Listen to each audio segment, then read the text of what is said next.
Everybody, welcome, or good morning or good evening, depending on which time zone you are calling in from. I am Dr. Stephanie Tireni-Brown. I'm Director of the social enterprise Sustainable Thinking Scotland, where we grow fresh fruit and vegetables exclusively for food banks in the Falkirk area here in Scotland. And we take waste wood from the local councils and we make it into biochar, which we use for water remediation and soil enhancement. I'm also a very good friend of Dr. Ife Kanu, the CEO and founder of IntelliDigest, a company that she started in a bid to help end food waste and empower global food sustainability through tech, innovation, and capacity building. And we're really thrilled to have you all with us this afternoon to engage people, to discuss about sustainable food systems. I'm sure we'll have a lot of discussion around climate change and how we can build resilience into our food systems. So we're in for a really exciting afternoon, and I very much appreciate your time and attendance today, especially those of you that are in the south of the UK, where apparently I say, the weather is very hot and sunny and you're experiencing a heat wave, whereas here in Scotland, it's sideways rain, a lot of wind, and a typical Scottish summer. But today we will be hearing from world-leading experts and a really fabulous mix of practitioners and academics and policy folk, people who've got experience working everywhere from here in Scotland to Sierra Leone and everywhere north, south, east and west of there. We have a comments box, so please do make use of it. Please just stick your comments in when people are making their presentations. And if you've got questions for specific people, please put them in the comments box too. We've got two panels, panel 1 and panel 2, and we have a Q&A session after each of those. So please do make use of that comment box. We've got a very, very busy schedule this afternoon. So I will ask all of our speakers to keep to time. And if I feel that we're rumbling on a little too much, then I might interrupt you and ask you to bring a close today.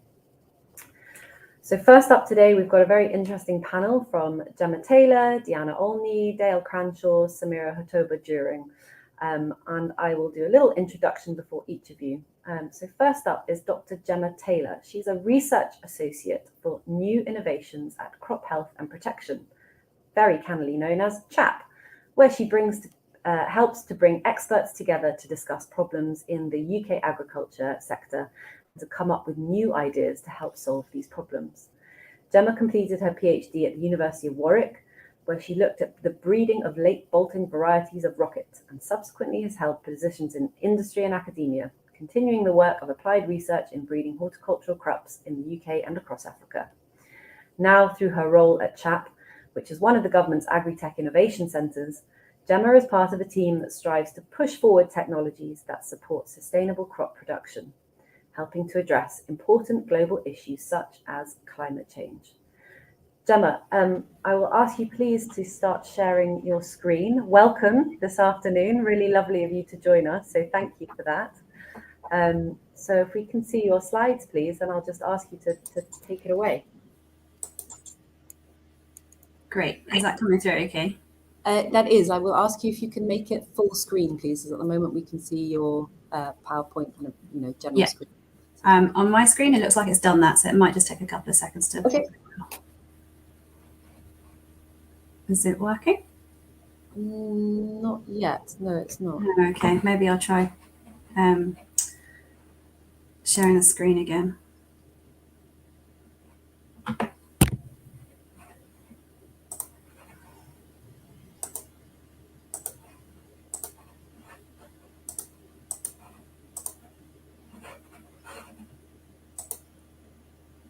Is that any better? So we can see your slides, but just again, not in full screen yet.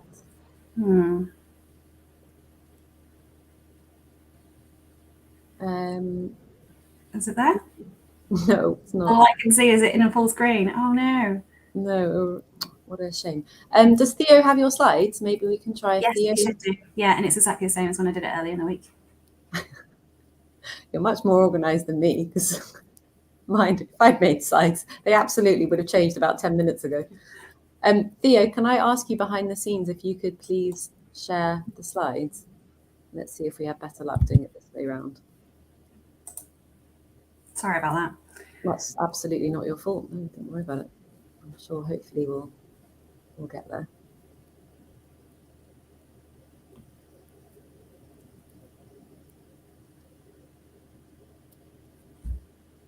And otherwise, maybe you'll just make them big in PowerPoint. We'll do it that way. Yeah, I definitely can try.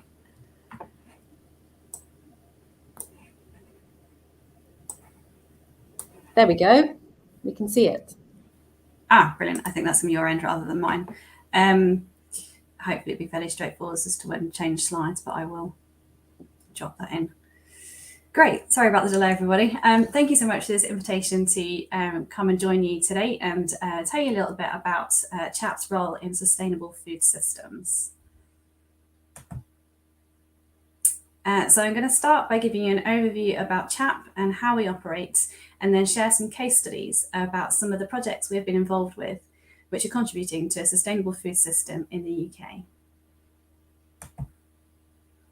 So CHAP stands for Crop Health and Protection, and is one of the UK agri-tech centres which was set up in 2015-2016 by the government and is funded by Innovate UK to stimulate innovation and excellence in agriculture in the UK and beyond. There are 4 agri-tech centres, of which we are one, and the other 3 are Agrimetrics, which focuses on data, the Agri Epicentre, which works at everything engineering, and CL, which works on the livestock side of agriculture. So CHAP's vision is for the UK to be a global leader in the development of sustainable applied agri-technologies and to help secure our future by nourishing a growing population. As we want to do this with economic, environmental and health benefits to society. So to do that, CHAP serves to accelerate the identification, development and adoption of agri-tech solutions that deliver greater sustainability for farmers and the population. And CHAP connects the crop industry with the best research, industrial innovation and government resources. And our ambition is to accelerate, to accelerate and have the adoption of agri-tech innovation for sustainable, resilient, nutritious and climate positive crop production. So our sort of tagline is advancing crop productivity for a sustainable future. And we've got 5 key areas of focus that we work on to help everything sort of go in the same direction to help us achieve this aim. So these 5 are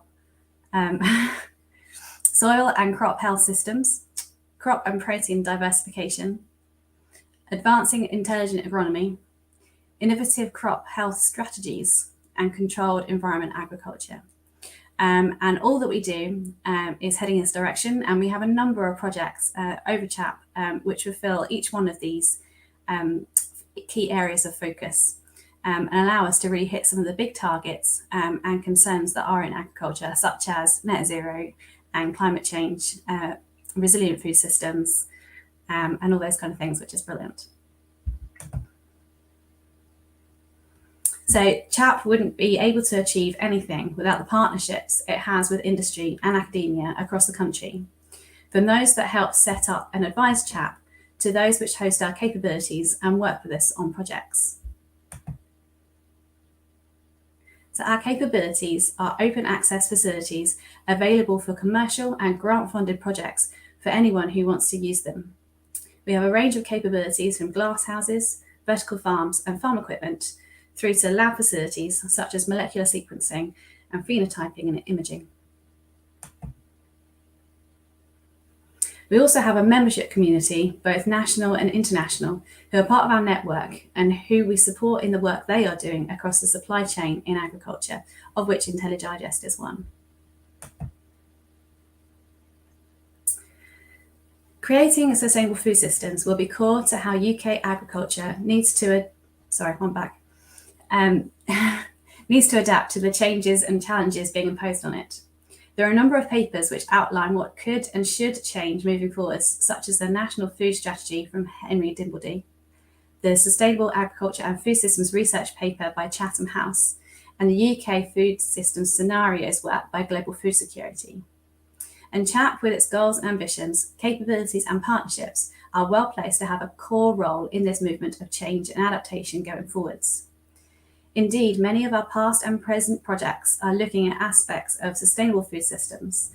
So I'm now going to share with you a few case studies that give you a glimpse of the work that we do in this area. So our Natural Light Growing Centre is located at Warwick University and was built in partnership with RIPE. It is a greenhouse which is clad in ETFE, which allows much greater natural light transmission compared to glass, and one where natural biostimulants will be used. This combination should allow the delivery of a lower carbon footprint and higher quality and yields of fresh produce growing compared to conventional glasshouse systems. And this case study covers the initial work done to validate this unique growing environment. So this project, funded by Innovate UK, was to explore the effects of the full spectrum of light on the growth and health of baby cucumbers. No pesticides were used in the growth cycle, only biologicals were used if any pest issues did arise. The results showed that baby cucumbers could be grown in this environment and with an equivalent yield to conventional glasshouse environments. The plants showed good resistance to pest and disease, suggesting that the combination of full UV spectrum, good nutrition, and the use of biostimulants does produce a healthier crop. The cucumbers themselves were found to be sweet and tasty and good overall quality, which is reflected by the sales figures at key local markets and distributors. The next case study, which is called Precision Approaches for Sustainable Soils, utilised CHAP's strip-till farm equipment at STC as part of a much larger set of studies from the Diversify project, which was funded by the EU Horizon 2020 programme. And this project aimed to increase biodiversity in crop systems through polyculture, particularly in using clover as a living mulch. The strip-till machine allowed the precise sowing and cultivation of cereals into clover, so intercropping, reduced tillage and soil health could be assessed.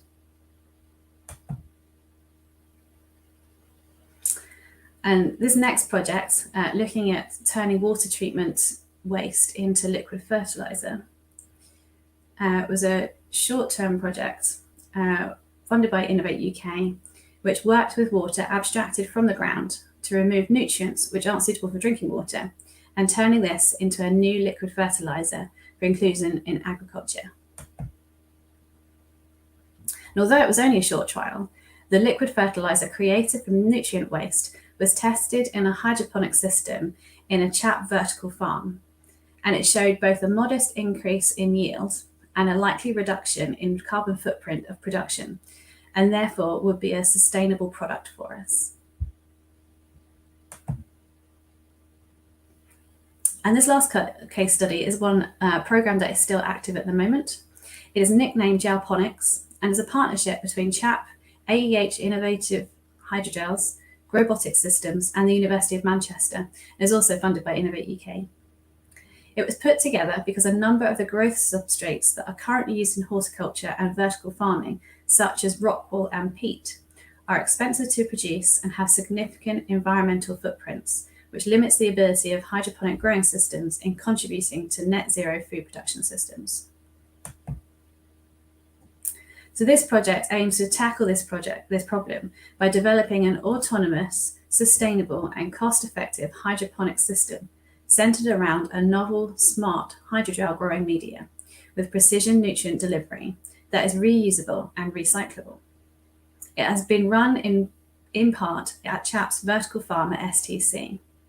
And the results so far are suggesting this hydrogel is able to compete with rockwool in performance and yields, but that further work needs to be done to assess its full usefulness and commercial potential. So I hope this has given you a bit of a flavour about who CHAP are and the kind of work we do, and particularly in the area of sustainable food systems. We'd love to partner with you on projects that continue to improve this, so please do get in touch and my contact details are here. So does anybody have any questions? Thank you, Gemma. That was a really wonderful overview of the work that you're doing at CHAP. And it sounds like there's some fascinating projects going on. I'm a complete water geek, so the case study that you brought up about the liquid fertilizer from wastewater sounds remarkable, because I think I do a lot of work on wastewater.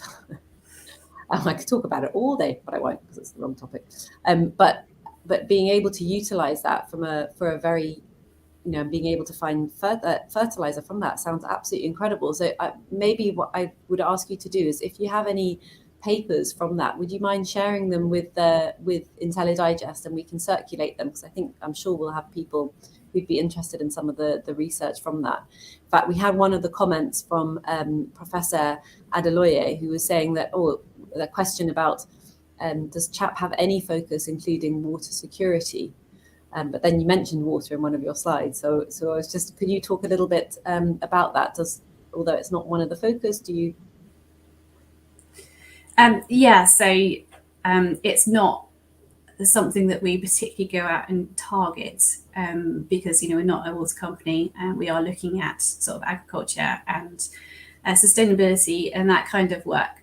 But we're very much aware that we're sort of in times where things need to change, and things like circular economy are becoming really important.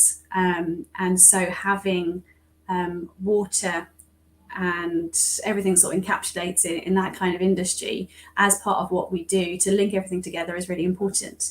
And we, a couple of years ago, put together an innovations program, which is what my main job is about, to look at controlled environment agriculture. And one of the solutions that came out of that, which we're hoping to get interest in and get forwards for funded, is about linking energy, food and water together in a sort of nexus program to allow all those kind of industries to talk to each other, to be able to create a better circular environment and economy system.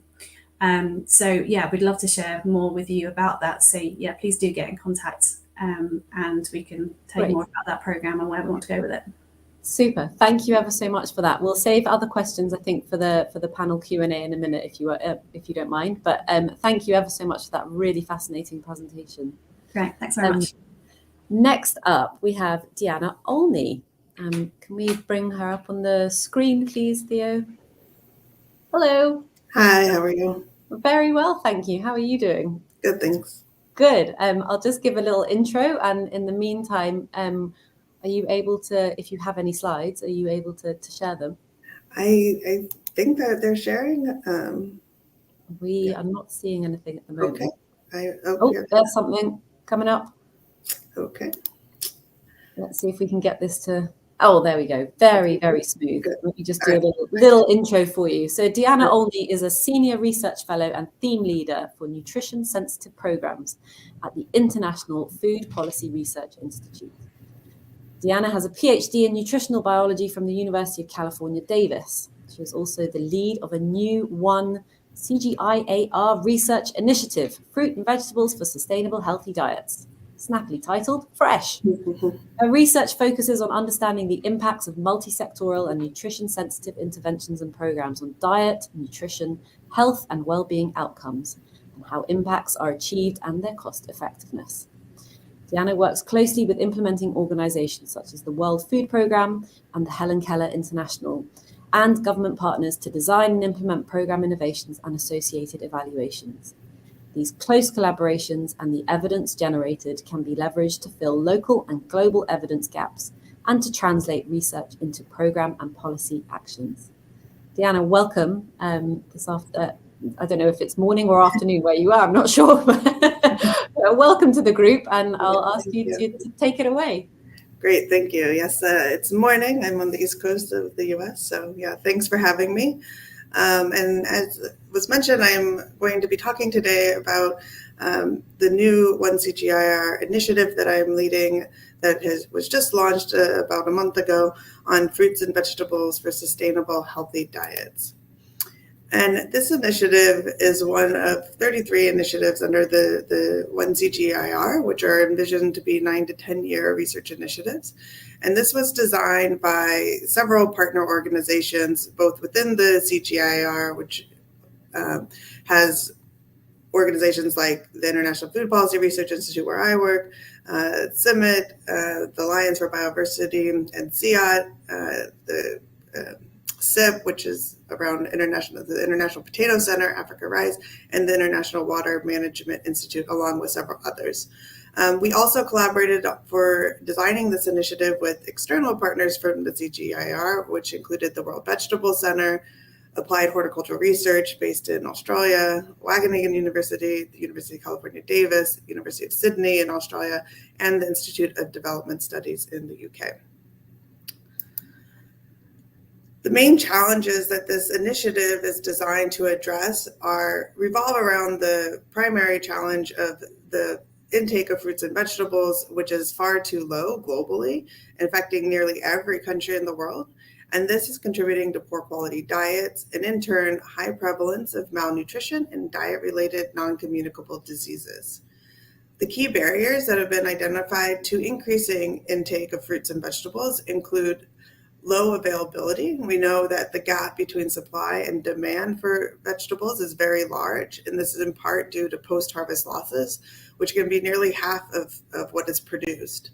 There's also issues related to accessibility, where we know that safe, diverse fruits and vegetables are often not easily accessible to everyone, and especially if this especially affects marginalized populations.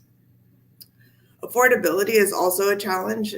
We know that costs of safe, diverse fruits and vegetables are very high and often much higher than staple foods or highly processed foods that may not be as good for nutrition and health. However, we also know that even when fruits and vegetables are available, accessible, and affordable, many people decide not to eat those and choose other types of foods to eat.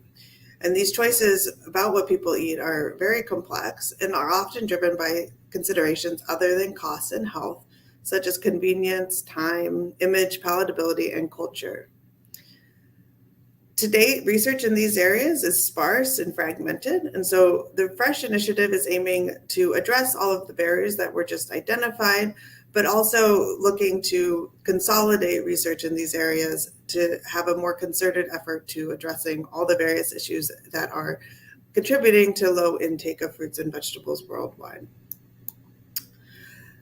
FRESH is using an innovative, holistic, end-to-end approach where we are aiming to start with consumers and looking at issues related to assessing first what are the dietary intake patterns for fruits and vegetables, what are the gaps in fruit and vegetable intake that are related to nutrient gaps, and potentially allowing space for more unhealthy foods, high sugar, high fat foods. Working with them to identify within each of our focus countries what are the primary barriers to increasing fruit and vegetable intake. At the same time, we'll be working closely with farmers and other value chain actors to understand constraints to increasing supply of affordable, safe, and sustainable produce. Throughout this end-to-end approach, we'll be working with partners along the value chain and with government partners and multilateral organizations, civil society organizations, to co-design and evaluate innovations along the value chain, as well as policies to address barriers throughout the value chain to support fruit and vegetable-rich diets, and to replicate and scale successful approaches. Our primary aim is to improve diets and ultimately nutrition and health, but we also aim to simultaneously reduce poverty, empower women and youth, make vegetable production systems more resilient, and reduce greenhouse gas emissions and draw down carbon. Across the supply chain, we have different areas of focus. Within the supply side activities, we have 3 areas of focus. And here we are aiming to increase the availability and decrease the cost of vegetables specifically. Our primary target groups for these activities are farmers and other value chain actors, especially women and youth. The challenges that we aim to address within the supply side revolve around 3 main components. The first around biodiversity, breeding, and seed systems. And here over the next 3 years, we're looking to work with 10,000 farmers, about half of which we hope will be women, to adopt improved climate resilient vegetable cultivars that align with consumer, farmer, and other value chain actor preferences.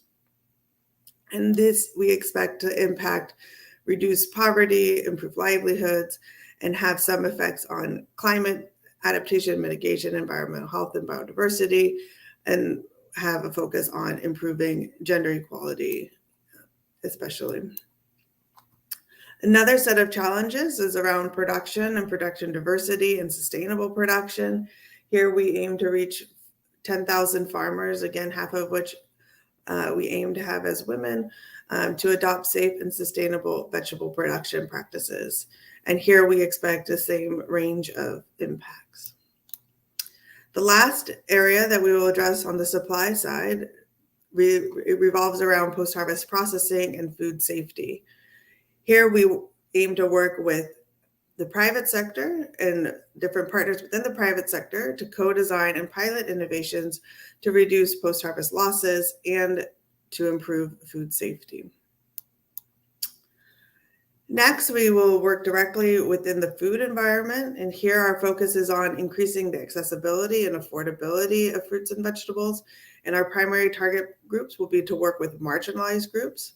The challenges that we aim to address within the food environment revolve around affordability, inequity, food promotion, where we have highly processed foods and unhealthy foods being heavily promoted, and finding ways to promote and encourage intake of fruits and vegetables. Retail, where product placement and other issues around the retail environment will come into play. Food provision, which is related to institutional or school meal quality, where food is provided through government-supported programs, and to see if there are ways to influence the provision of foods to include fruits and vegetables. And also working on the policy environment, specifically working with laws and regulations related to food retail, food provision, etc. And the main outcome for the next 3 years for this set of activities is to work with key actors across our focal countries, to work with them to have them actively engaged with us in designing and testing interventions to increase accessibility and affordability. And here we aim to have impact on nutrition, health, and food security, again, on reducing poverty and improving livelihoods, and a specific focus on equity across gender, youth, and social inclusion dimensions. Lastly, we work with consumers, and here we're focusing on increasing the desirability and affordability of fruits and vegetables.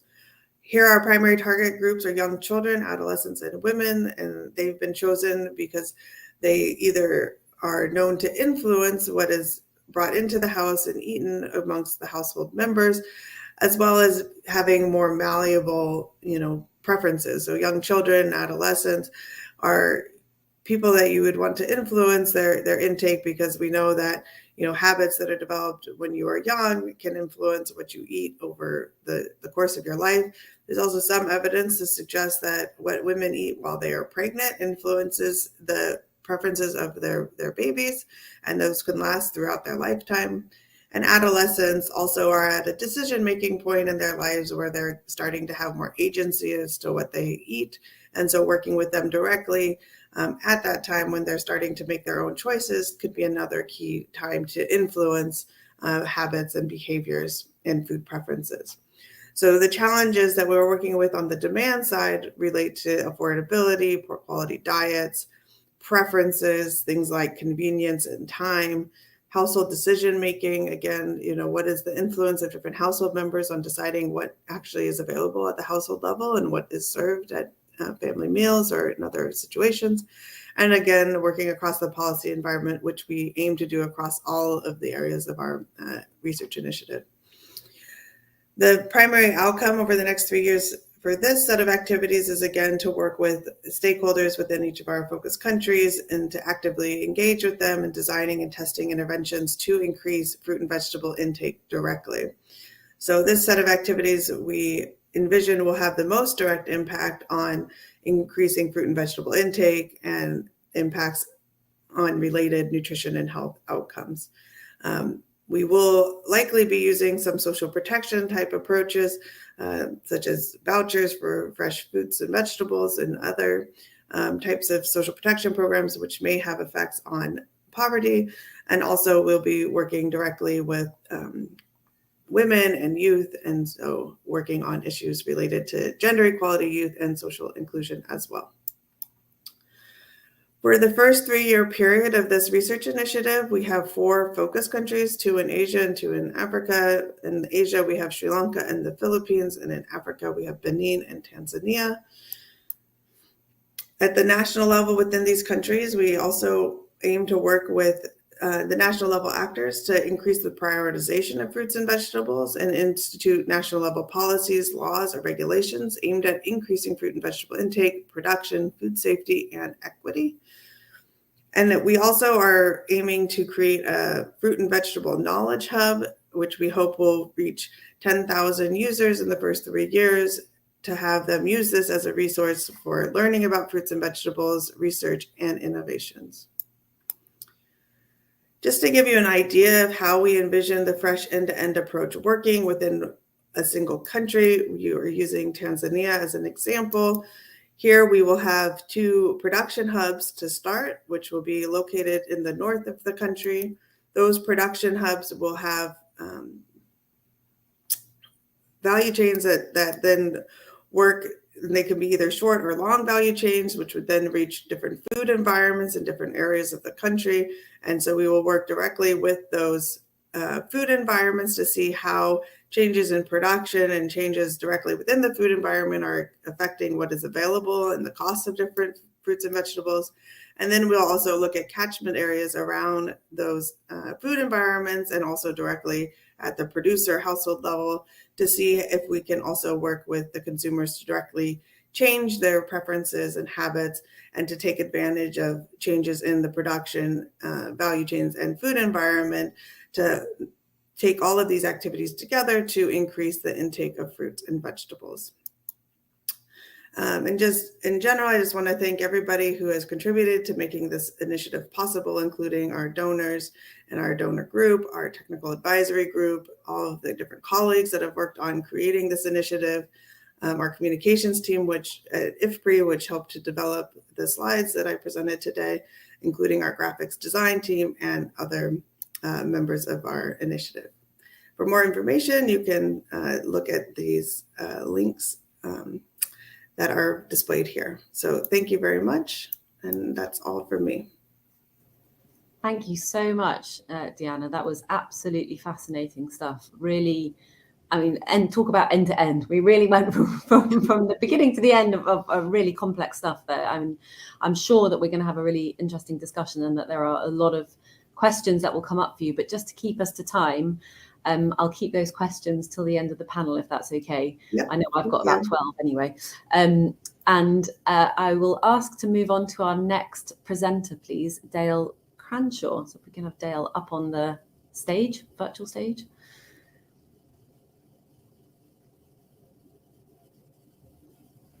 Hopefully he's there.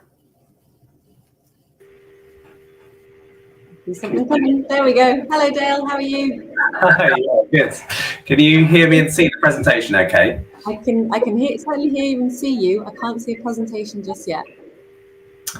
It's coming. There we go. Absolutely lovely. Right, I'll be quiet and let you take it away. Oh no, I'm not. I'm going to give you an introduction. Dale, hello, Dale Cranshaw, the head of Food for Life Get-Togethers program at the Soil Association. And Dale has 18 years experience in community development, sustainability, health and social care, and social enterprise in the UK and across Africa. Currently, he heads up Food for Life Get-Togethers. I've really said that badly, sorry. A £5 million UK-wide programme which builds community capacity and leadership in food growing, cooking and sharing activities for the benefit of people and the planet. The programme has brought together over 3,000 network community organisers who have run good food activities and has reached over 145,000 beneficiaries, with a particular focus on those from the most deprived communities of the UK. Dale believes in the importance of developing leaderful communities to enable a transition to healthy and sustainable diets for all, and has led the co-design of My Food Community, a leadership development program for good food champions to learn, connect and take action, which is currently recruiting a second cohort. He also leads a diversity and inclusion working group at the Soil Association and is increasingly interested in this area as he believes strongly in the benefits of diversity for organisations, communities and the environment. What an intro. Dale, take it away. Thanks very much for that, and for the opportunity to speak today. I'm going to give a bit of an overview of recent research we've done with Coventry University, which helped us understand participation in community food activities. And the reason why we wanted to explore that further was because we see having more people, more community members, playing more active roles in food systems, or more active food citizenship roles rather than sort of more passive food consumer roles, enables those food systems to become more resilient and to hopefully deal with the shocks that we're seeing in our food system today. So first of all, a little bit about the Soil Association. We have a vision of regeneration, a world in good health, in balance with nature and a safe climate. And we cover a whole range of different areas of work, which is shown on this slide. But essentially they boil down to a belief in developing natural solutions that support people to improve food and farming systems for climate, nature and health. So we want to achieve that vision by delivering three key transitions in the food and farming sector. Firstly, a transition to agroecology and regenerative forestry in farming and land use. Secondly, a transition to healthy and sustainable diets and living for all.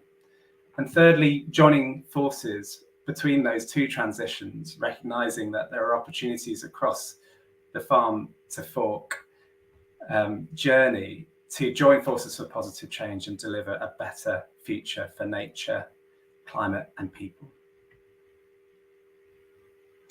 So just a brief overview of what I'll cover today, then just want to give you a bit of an outline of that research I mentioned. Secondly, share how we're applying some of the findings from that research into our practice already. And thirdly, just signpost you where you can find out a bit more. So diving into the research then, this research was made possible by funding from the National Lottery Community Fund as part of the Food for Life Get-Togethers programme. And we commissioned Coventry University's Research Centre for Agroecology, Water and Resilience to help us explore the motivations, barriers and enablers for participation in community food activities. There's a wealth of information and insight in the research, so I'll only be able to cover a brief overview today, but I would encourage you to explore some more details later. I guess the key finding for me was the acknowledgement of this importance of a social ecological approach to participation to help us understand what was going on here. So this recognises that there are multiple factors across multiple levels that influence participation in community food activities. So this diagram here starts in the sort of blue circle in the middle at the individual level. And that recognises that we all have different knowledge, skills, attitudes, values and beliefs that influence that ability to participate in community food activities. Moving outwards into the green sphere is the family level. So that is the level where we see close relationships with family members and friends influencing our behaviour again. Beyond that is the community level in the yellow circle there, which is thinking about places like settings like schools, which influence our opportunities to participate in community food activities, as well as places like care homes, community kitchens, gardens, and the characteristics or the demographics of a place as well. I'm into that level. Moving outwards again, the organisational level, that's where organisations like the Soil Association sit, who are trying to influence change there. And finally, the final circle is the policy level, thinking about government policies or societal norms or regulations that influence healthy and sustainable diets and participation in community food activities. So this, to me, was a really important area of the research, in that it helped us intrinsically understand that there is no one intervention that will help at just a single part of that level, or just trying to address one factor there. That will ultimately help us with this desired transition to healthy and sustainable diets. We need to work across the levels and recognise that there are multiple factors at play. And I expect that everyone here can kind of relate to this themselves. If you think about placing yourself in that blue circle, how are you influenced by your food choices, or how are they influenced by your family and friends and the community around you, the access points that we've been hearing about already, and the organisations that are influencing your thinking, as well as the policy environment that influences you further. So that was a really key finding for us, and the research went on to delve into the details of across those sort of key areas of barriers, enablers and motivations at each of those different levels, and pulled those together into themes at each level and for each area. I'm not going to go through all of those today, but just wanted to delve into a little bit more detail on the enablers that enable greater participation in community food activities. And this slide just shows how the research delved into the detail at each of those individual family, community, organisation and policy levels, and then pulled together the key themes, five key themes that were cross-cutting between them. And then delving into the research even further, it looked at those key themes and then made recommendations about at the organisational level or at different levels. This slide particularly shows the organisational level with the enabling factors that we could all apply to increase participation in community food activities. So these were 5 key points. First of all, co-designing activity with the community, ensuring that there is that buy-in from the start to ensure greater ownership and solutions that really meet that local community needs. Secondly, enabling access to key resources. So that's things like grants at different sizes and scales, as well as things like training and resources to enable greater knowledge and skills development. Thirdly, supporting effective networking and building community champions or leadership capacity, and I'll be talking a little bit more about that shortly. Fourthly, building a learning community, so where people can learn and reflect on what's worked and what hasn't in trying to affect participation in community food activities in that place. And then finally, building an inclusive approach, recognising that we need to build safe and inclusive spaces for people to take part. Interestingly, it also talks about the unique role that some organisations like the Soil Association play as a civic enabler, both working sort of downstream at the community, family and individual level, as well as trying to influence change sort of horizontally, if you like, across the organisation level with other organisations, as well as sort of upstream towards that policy and environment level as well. So it's an interesting way for us to start to frame and think about how we work and where we work. And that sort of led us to apply some of the learning into our practice. So within the Food for Life Get-Togethers programme, we've been supporting the effective networks and partnerships and building that learning community that it talked about in the research. Working with local partners, we're platforming solutions that work from at that sort of hyper-local community level, inspiring other people into action and making the connections across the good food movement to enable it to thrive. And then we've also really honed down on our thinking and our interventions around how we build that community champion capacity that it talked about in the research. And we've done that through a program called My Food Community, which we're now just going to watch a short film on if the technology works for us. Hoping, Tim, I thought you were going to take over there.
I don't know about anyone else, but I couldn't hear the video. I don't know if the host could tell me if that was coming through okay. See it, and we could see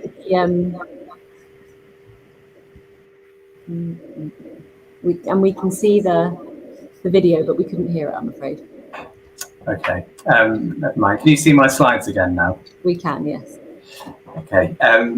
Well, it's a shame that you couldn't hear the audio to that. Hopefully, you managed to get pick up some of it from obviously the captions there.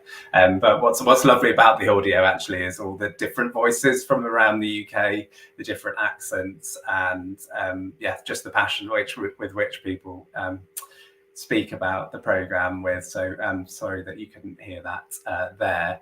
But the good news is you can find a bit more information out about My Food Community on our website, including watching those videos, hopefully with sound.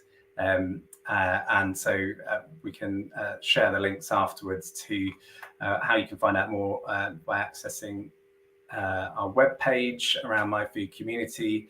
And we are, as was mentioned earlier, we are currently recruiting our second cohort for the My Food Community programme. Applications are coming in at the moment, and we'll be closing on the 11th of July. So if you know anyone in the UK who'd like to get involved in that, please do point them our way. If you'd like to find out hear a bit more about the research that I've just outlined here, really only have scratched the surface, but there is a webinar with a bit more of a deep dive into the research, led by the research team who delivered the project for us from Coventry University. And again, the links there to that. Or if you prefer to read the research reports, then you can access those on our website. There is a literature review, an empirical study, and also a synthesis report as well. And finally, if you're interested in those networking events that I mentioned, you can sign up on our website too. Just finally, from me, a little look ahead to what's coming up. So we have got a new research project, which is just getting going at the moment. Again, it's with Coventry University's Research Centre for Agroecology, Water and Resilience.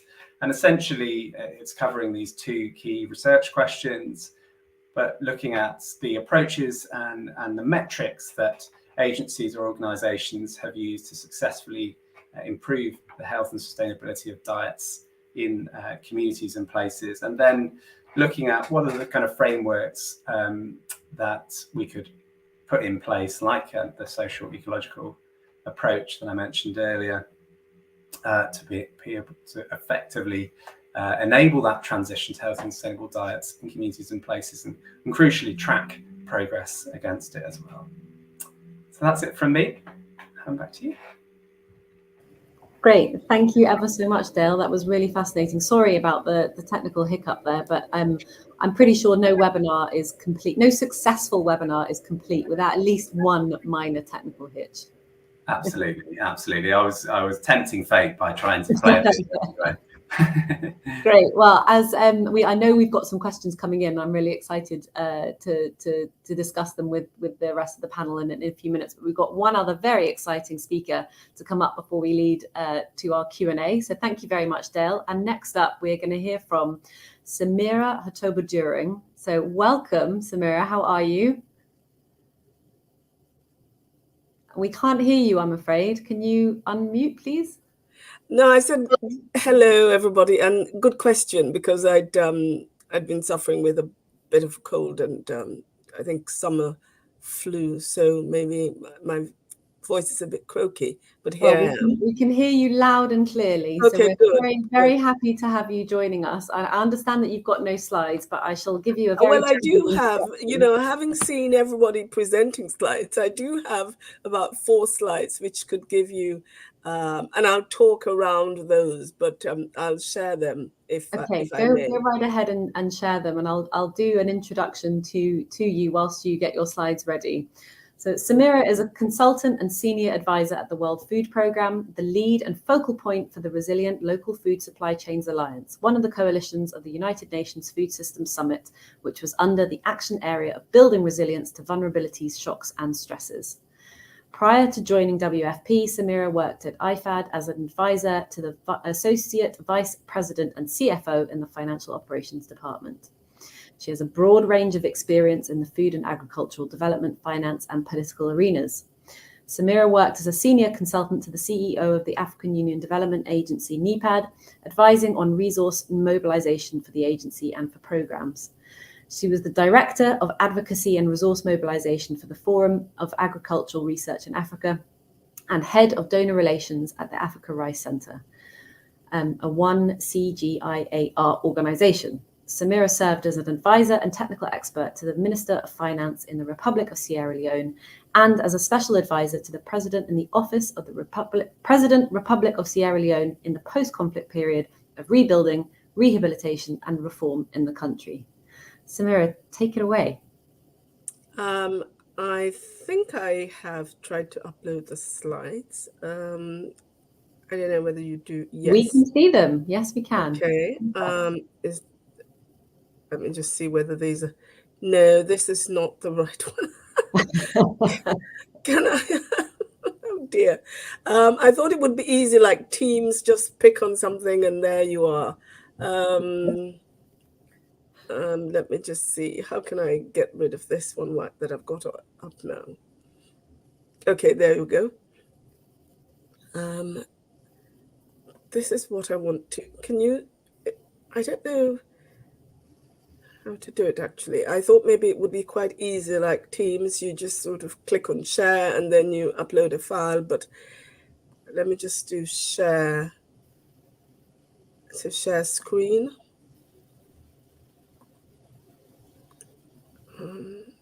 Yeah, share your screen maybe. Is that working? I don't think it is. I'm sure you're a consummate speaker, so I'm sure if we're having too many glitches with the slides, you can just... Yes, but I just think that the slides was... gosh. Slides, let me just see. From my computer, upload file. What's the file called here? Slides on the other side.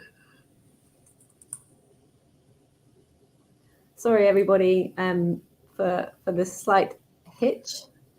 Okay. Uploading, processing.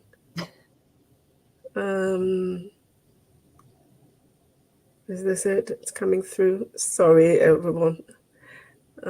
It's taking an awfully long time. Well, while it's, I guess it's the same thing. No, it's not the same ones that we had before. It's the same ones that we had before, and it's not. I might just ask you if we can just. Okay. Yeah. Let me just say that the Resilient Local Foods. Oh no, I'll keep that slide on. So don't worry. The Resilient Local Food Supply Chains Alliance is one of the coalitions that came out of the UN Food Systems Summit in 2021. And it is one of the 30 or so. It is supported by the World Food Programme under the action track, building resilience to vulnerabilities, shocks and stresses, but it's now called the action area. The purpose of the alliance is focused on resilient local food supply chains. By local, we mean national or subnational, to include urban and rural communities. The alliance is now being seen as an opportunity to engage with countries and provide support, especially during this period of multiple crises that need urgent action. The priorities, the objectives, and actions have evolved from countries and stakeholder communities and stakeholder groups. You can see here that on this slide, we talk about the alliance fulfilling a number of SDGs, not in their entireties, but actually indicators on these specific SDGs that are up here, 1, 2, 3, 5, 8, 9, 10. 11, 12, and of course 17, which is for partnerships, and related to SDGs 13 and 15 for human development and climate action. And Human Development Peace Nexus and the Climate Resilience coalitions are also part of the WFP stable of coalitions. And the Alliance looks at, within the context of weak food systems, fragile states, post-conflict settings. And of course, the objectives of the Alliance would be to maintain also social cohesion. It is about integrated approaches to ensure locally produced food contributes to resilience and contributes to increased food availability, affordability, and accessibility, and variety for enhanced nutrition and consumer choice. Ultimately, of course, it improves farmers' livelihoods, because if you target food production and increase productivity, you are addressing farmers, small-scale farmers, and subsistence farmers, increasing job opportunities, especially for the youth and for women, and increased incomes, which leads to increased revenue. It then, of course, contributes to economic growth. I'll go to the next slide and see whether we have, this slide points out that recently, when we had a meeting with stakeholder groups, we sent out a survey, and they came up with about 10 areas, but 4 top areas, which are the areas that we had identified at the beginning of the establishment of the Alliance, which would be to diversify local production, to meet local needs and demand, to facilitate access to inputs and finance for small producers and local food value chain actors, and for post-harvest management. In the next slide, we see that these are the 4 top country priorities, in fact, where the respondents of the survey identified developing short supply chains to build resilience, and especially vis-a-vis current global crisis, COVID-19, food prices, and supply chains. E-commerce and digitalization was also an important aspect, which would be to open the agricultural sector to modern technology, which is one of the areas that IntelliDigest works in. And then to look at multi-risk management along food value chains, which is what a lot of the farmers struggle to cope with, and that they feel that there should be more support in that. And then, of course, there's the age-old issue of equitable access to productive land and other resources. And this is usually for women smallholder farmers and the youth who want to get into agriculture, not necessarily at the low scale, but using land for using new technologies. And they also had identified capital investment in risk-proof infrastructure, and of course, focus on gender and youth.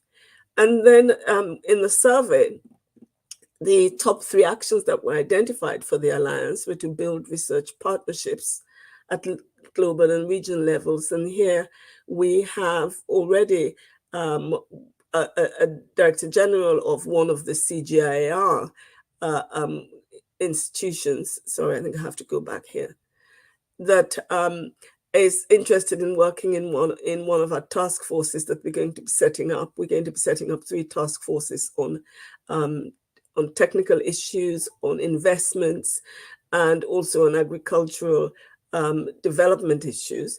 But that will be left to the member states, and I'll come to the working of the Alliance later.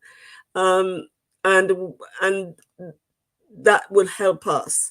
The involvement of the leadership of the 1CGIAR DG will help us in looking at how we would build research partnerships across the various research institutions. We also have universities involved in the Alliance, and within Africa, within Asia, and within the US. The other areas that the participants who responded talked about the integration of multi-risk management measures against shocks and stresses at the regional and national levels. So they identified that we need to go further than just national levels, but also regional, for reasons of the fact that there are for ecological reasons and also demographies.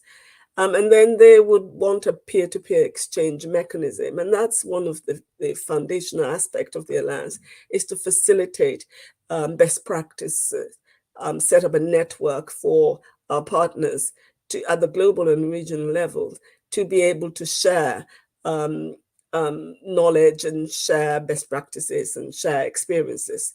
But they also wanted support for national monitoring and data initiatives.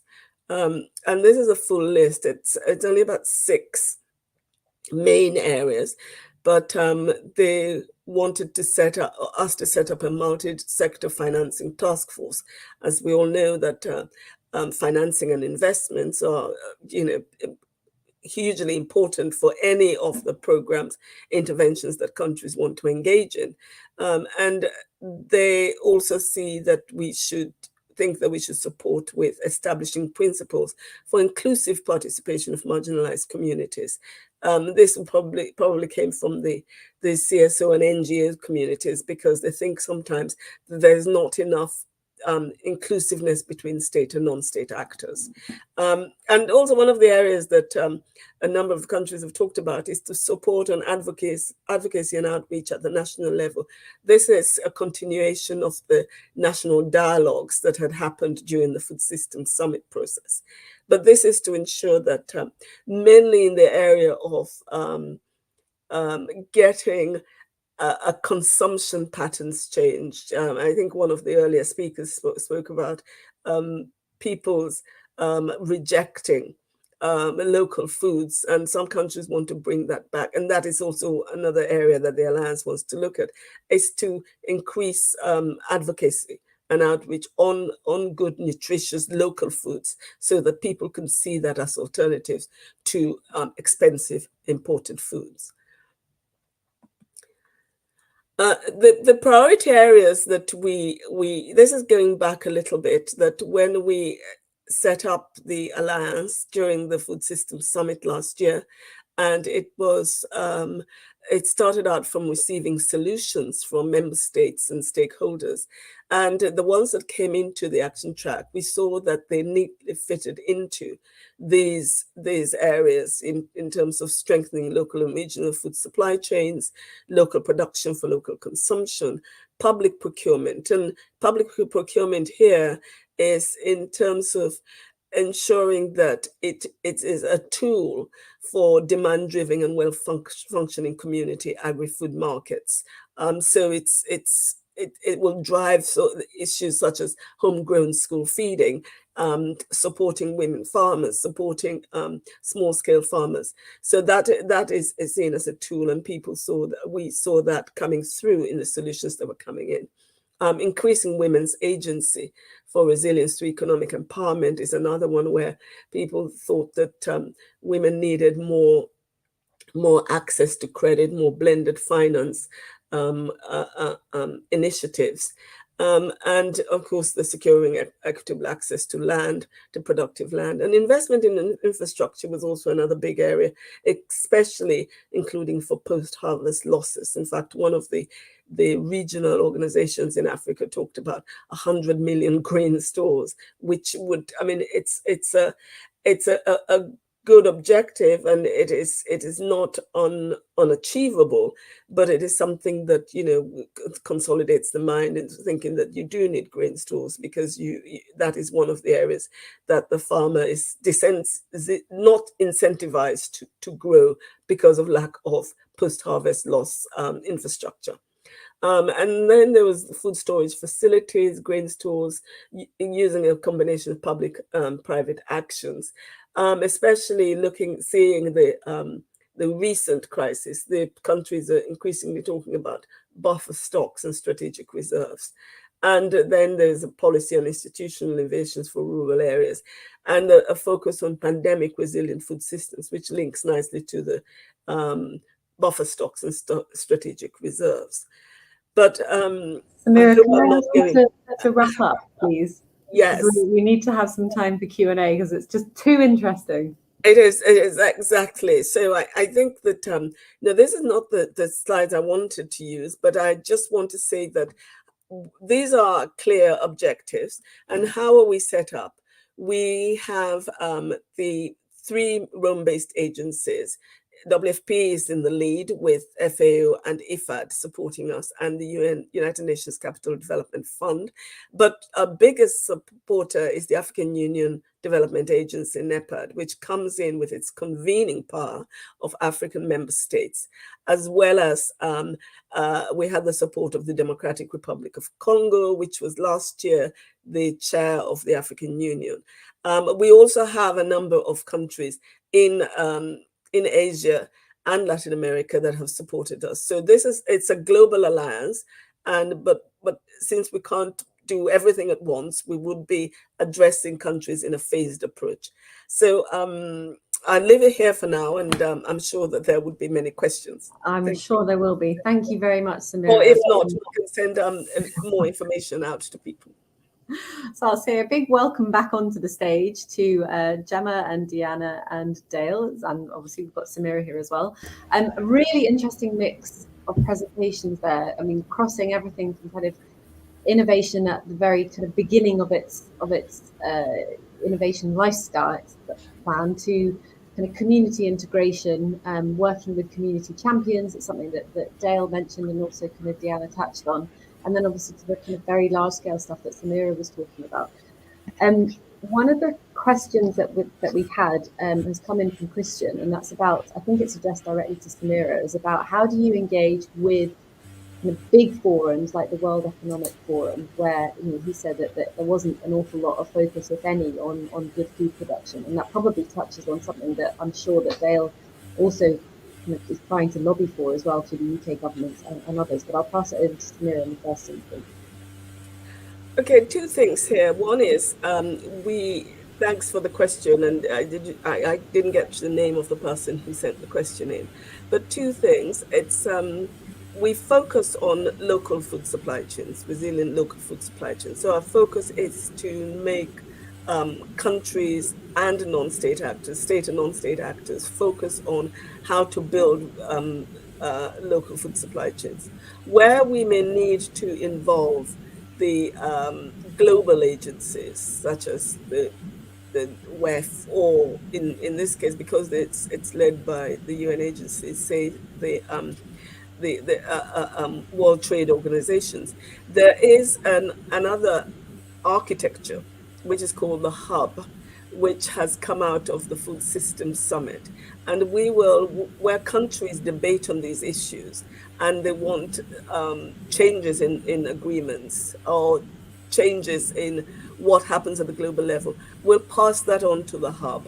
And the Hub will take that to the annual convene, the high-level panel, to discuss, because a number of countries have brought this up. They look at trade issues and they think that there are imbalances in trade issues, and especially the crisis that we're seeing now. Although it's new, but these are issues, and that's why the alliance was popular with a number of countries. It's not new. It's not new for these countries. It's just that it's new now because of Ukraine that's highlighted what is happening. So, but underlying that, there are some fundamental agreements that we need to be looked at. Yeah. And those, so I guess the current situation is highlighting complexities and problems that have existed for a long time. Absolutely. Climate, and there are kind of very clear political channels that you have to go through in order to push and to lobby. Absolutely. I'm sure, Dale, you probably find that on the small scale as well in terms of kind of lobbying for change. And we had a question earlier about the links to kind of food banks and food poverty. And I was wondering if you could say something a bit about your work and how it links in with current initiatives, and that kind of question that came from Gemma. Yeah, it's a great question, and I think I might be reading between the lines in my answer, but I mean, to answer the question directly, yes, we do engage with food banks and have food banks as part of our network, just as we have other community initiatives, which are sort of more community fridges, community pantries, different models to meet food insecurity issues that are affecting communities. And I guess the bit that I'm reading between the lines up here is how do we move a system from kind of dealing with crises and focusing on how to deal with very real needs and urgent needs in terms of meeting food insecurity in a sort of crisis management mode, which perhaps you could argue food banks are an example of a solution that deals in that sort of crisis management response mode, to a kind of a real transformational change or a transition that actually does help us plan for a more sustainable food system in the future. And so I guess the way that we would do that is trying to look at solutions that are sort of both meeting the urgent food insecurity issues and responding to that sort of crisis, but also building towards a more fairer and equitable food system for the future. So as an example, the My Food Community programme, there are some food champions in there. One in particular I'm thinking of from Berry, who went back to her community and said, look, we think we need to do something different here and move away from increasing food bank usage to different models like food pantries and so on. So I think it's really, food banks are so important right now, but if we can try and support the efforts that's going into that kind of response to be more transformational and help us build up the food system, a more sustainable food system for the future, I think that would be thank you, I mean, it's something that I see a lot in my own work with Sustainable Thinking Scotland. Obviously, we work with a network of food banks in the Falkirk area, and growing, fresh fruit and vegetables in order to supply the food banks, because an awful lot of the food that they get given it's really not nutritious. It's something that Deanna was speaking about before, and I wonder, Deanna, a couple of questions came in for you. One around how in your program the 4 countries were chosen. But also I've got a question that ties in a little bit with something that Samira mentioned around best practice. Obviously, she's talking about it on a very big stage. And Dale was talking about it in terms of kind of best practice and community champions. And I was wondering if you could say something about the importance of those things in your project as well. So 1 about the geography and 2 about kind of community champions and best practice. Yeah, no, thanks for those questions. Maybe I'll start with how we chose the countries. So yeah, obviously low intake of fruits and vegetables affects literally every country in the world except 1, I think, in Asia. And so we had every country to choose from, but since we're using this kind of end-to-end approach, we wanted to choose some countries in which we could very effectively pilot the end-to-end approach. So we looked for countries where either the World Vegetable Center or the CG has a headquarters or has a hub of people working already, where we can easily implement activities, where we have existing relationships with governments and other stakeholders within each of the countries across the value chain. And also we wanted to include a couple of smaller countries where it might be more feasible to really test out that end-to-end approach in a more confined environment, which wouldn't involve as many political decisions about where and how we choose locations. So those were the main factors that went into choosing the locations. And of course, we wanted to have a little bit of a balance between Africa and Asia for this first 3 years. On the, identifying best practices, we've just started this initiative. Obviously, there's been a lot of research done in these areas around how to influence diets and dietary practices. There's lots done, around, specifically increasing fruit and vegetable intake, within low and middle income countries. So, one of the first things we're doing is a review, but we're also, having stakeholder meetings within each of the 4 focus countries to identify kind of what's going on in these countries, what are things that seem to be working. There's not as much published evidence on these different approaches, but there we will use that kind of combination of efforts to identify what we want to test in each of the different country contexts, and then hope to replicate and scale things that we identify as successful through rigorous evaluation. So yeah, I mean, yes, I'm very interested in the community approach and seeing if that might be something we use going forward. So thanks. Well, I'm sure there's probably some tie-ins with Dale there, so maybe we'll connect you up. Yeah, no, that'd be great. Cross-panel learning that I think. Yeah, no, that'd be great. Thank you. Gemma, I was wondering, one of the things that you mentioned that actually none of the other panelists have mentioned, and it's about taste. You mentioned that, you know, one of the kind of key reasons that you can help, or one of the projects that you showcased could help with the uptake of nutrition and good food is to improve the taste of the food and vegetables. And I'm sure that nobody would disagree about that, but I'm sure that you've heard a lot about the complexities about why there's a lack of kind of nutritional intake. But Gemma, I was just wondering if you could talk a little bit about scaling up of some of the initiatives that you talked about, because some of this research is obviously quite necessarily quite small scale, and if your work at CHAP helps to scale it up so that we do get this kind of level of transformational change that the other panelists were talking about.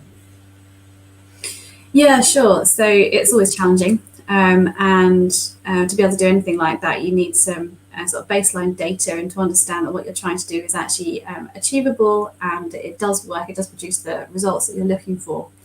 And we're fortunate that all our capabilities are able to do the sort of small scale projects, and some of them do have the ability to go a little bit larger than that.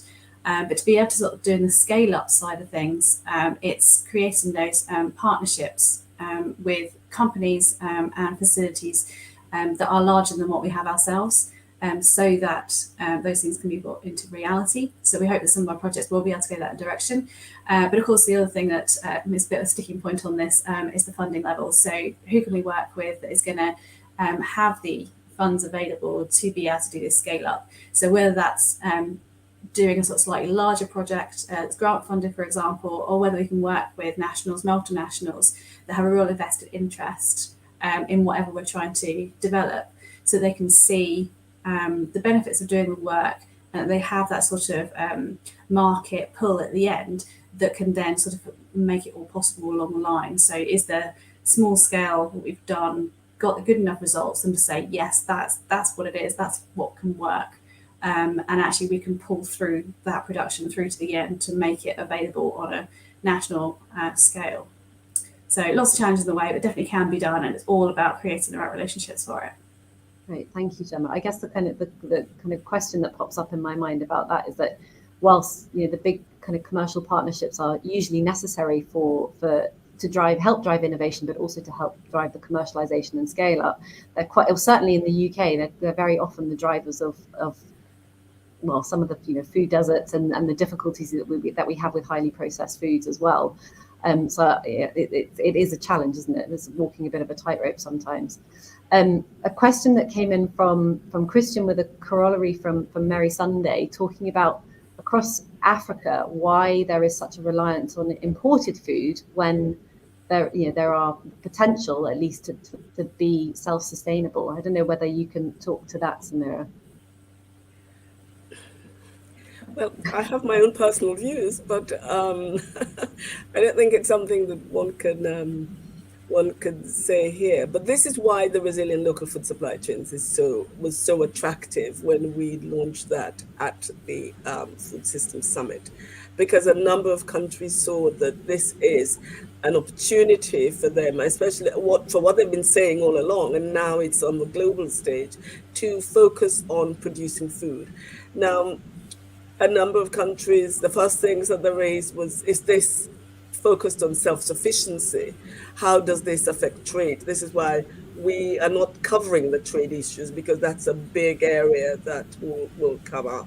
About import substitution. So countries do want that, but they have also to manage their obligations to global agreements. They also have to, but I think fundamentally it's also high production costs and productivity, because the smallholder farmer is not incentivized to produce food when she can't transport the food to the markets. if there's no infrastructure, if there's no electricity, if there's no post-harvest losses. So we know those issues, and now that it is on a global scale and it's being taken up, and as I say, there's now this pinpointing of the issues because the Ukraine situation has thrown it all into stark relief. Then people are sort of thinking, well, yes, what people have been saying all along is what needs to be addressed. But it's not to be addressed to look at one crop. It's to look at a variety of healthy, nutritious, and good tasting crops that consumers will want to buy. It's to look at the wide variety of crops in these areas, but also looking at the areas that will increase production and productivity in the country. And in the countries, of course, industrialization and mechanization is also thought to follow. But these are long-term issues, and if they had been addressed, since the last crisis, we would have been somewhere by now. Yeah, absolutely. And I think, whilst we could talk at length about all of these issues, and probably better to do so with a glass of wine in our hand, let's be honest.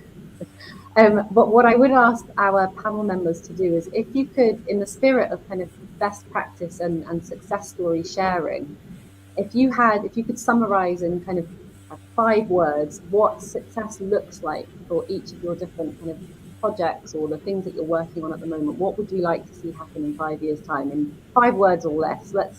Is that unfair of me to do so? Let's try anyway. Gemma, over to you. What does success look like for you? Oh wow, put on the spot. The hot seat.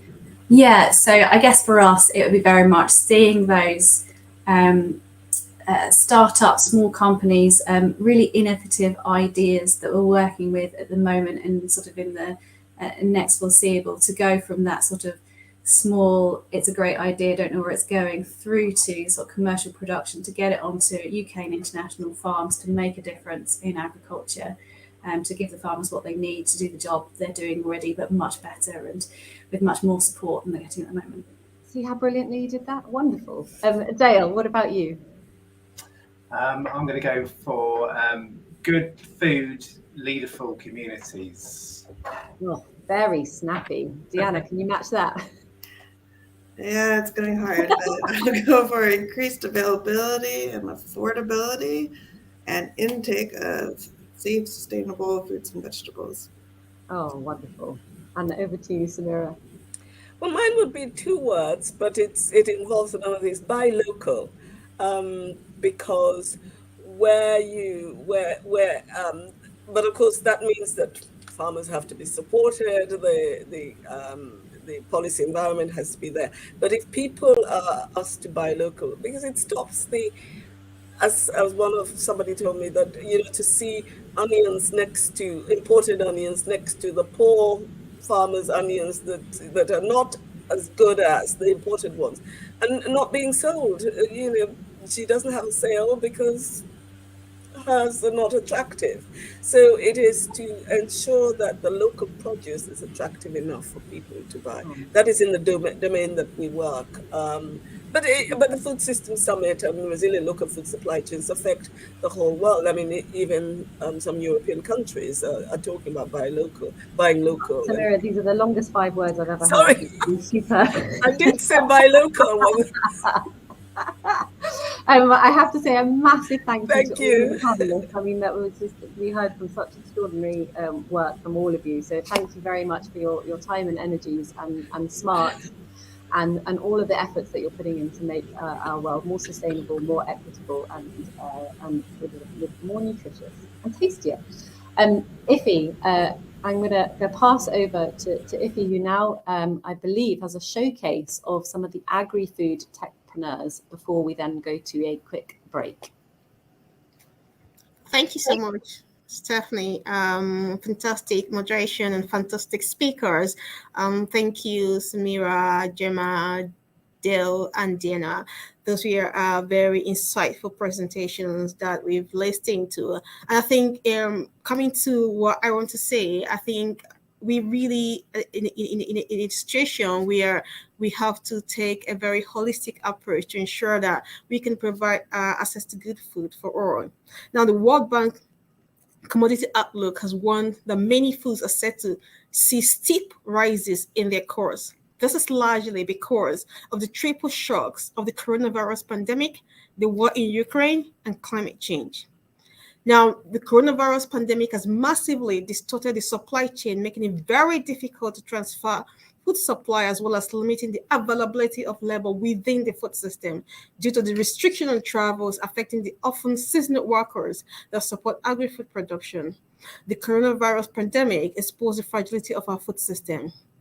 And then the Russia and Ukraine crisis, as so many of the presenters have spoken about, has actually exacerbated the situation that we have at hand.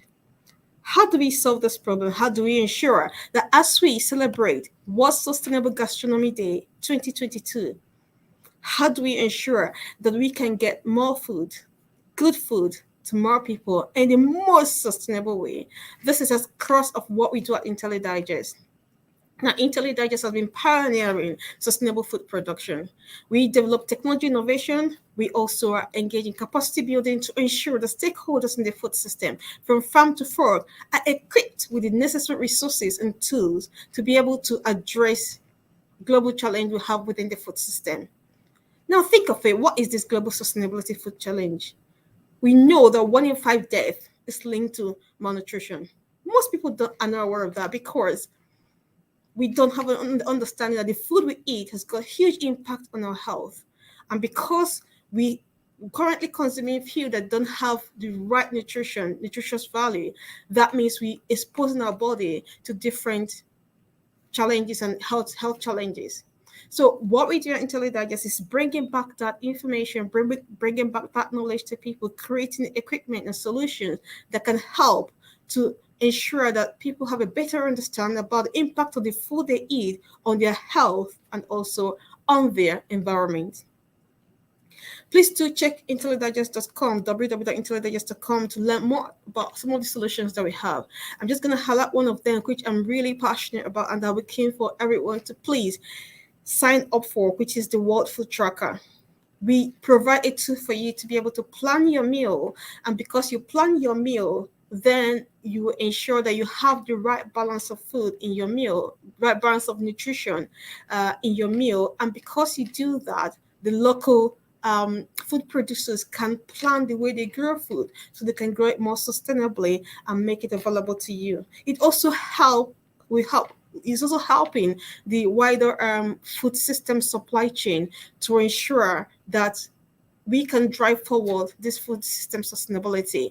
A lot of this is very much linked to so many of the presentations that we had today. And we're very keen for you to be part of this, because each and every one of us, we do have a role to play.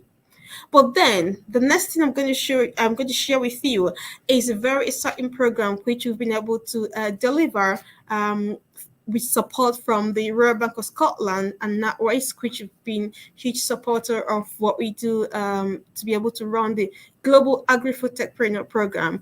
And also we also work with STFC Food Network, which is also part of the UK Research and Innovation.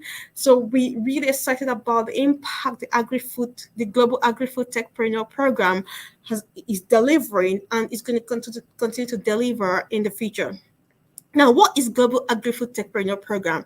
It's a very specially designed program to support young graduates to engage with the food system, because ultimately the young graduates need to be able to participate and they contribute their knowledge to help us drive this change in our society. We're not just going to leave it for the local farmers who may not have the required skill sets and ability to be able to uptake these technologies and work with them. We need young people, young graduates who've got the expertise, who have got the knowledge to be able to contribute that in making the food system more sustainable. And we're pleased to be working with some of these young graduates. More importantly, we did run this program, and when we opened it up, we had over 100 applications that were submitted, but we had some of these applicants who are very dedicated throughout the program who will be graduating from the program today. And we're so pleased to see the transformation that took place as they engage with this program. First of all, being able to engage the Royal Bank of Scotland, the business builder platform, and being able to take the knowledge from there, engage with the workshops there, but also attended the 6-week masterclass where they were able to understand so many things about technology, about innovation, about entrepreneurship, and more importantly, about food system sustainability. And we're so pleased for the transformation and impact this particular program already delivered for these young graduates. And we're looking forward to working with more young graduates. We set a target of 1,000 global agri-food techpreneurs to work with in the future. Now, the applications spanned across the globe, and we're so pleased to have those over 100 applications this year, and we're expecting over 1,000 applications next year across the globe. And we work with these young graduates to ensure that they understand the importance of food system sustainability and ensuring that good food can get to more people in the future in the most sustainable way. So now I'm just going to move on to showcase some of these young graduates who engage with us, what they said about the program, and also what they do within the food system. So thank you so much for being part of this program today. And we're really keen for you to continue to support the young graduates. If there's any of them that you feel your organization can support, please do get in touch with us, because we want to be able to link them more up with more support to continue to do the great work they're doing within the food system. Thank you. Fourth Republic Housing Estate, Lokoja, Nigeria. Our aim is supporting one of the Sustainable Development Goals of ending hunger and malnutrition. Do you know that over 25,000 people, including 10,000 children, die of hunger daily, while estimated 854 million people worldwide are malnourished according to the Global Hunger Index?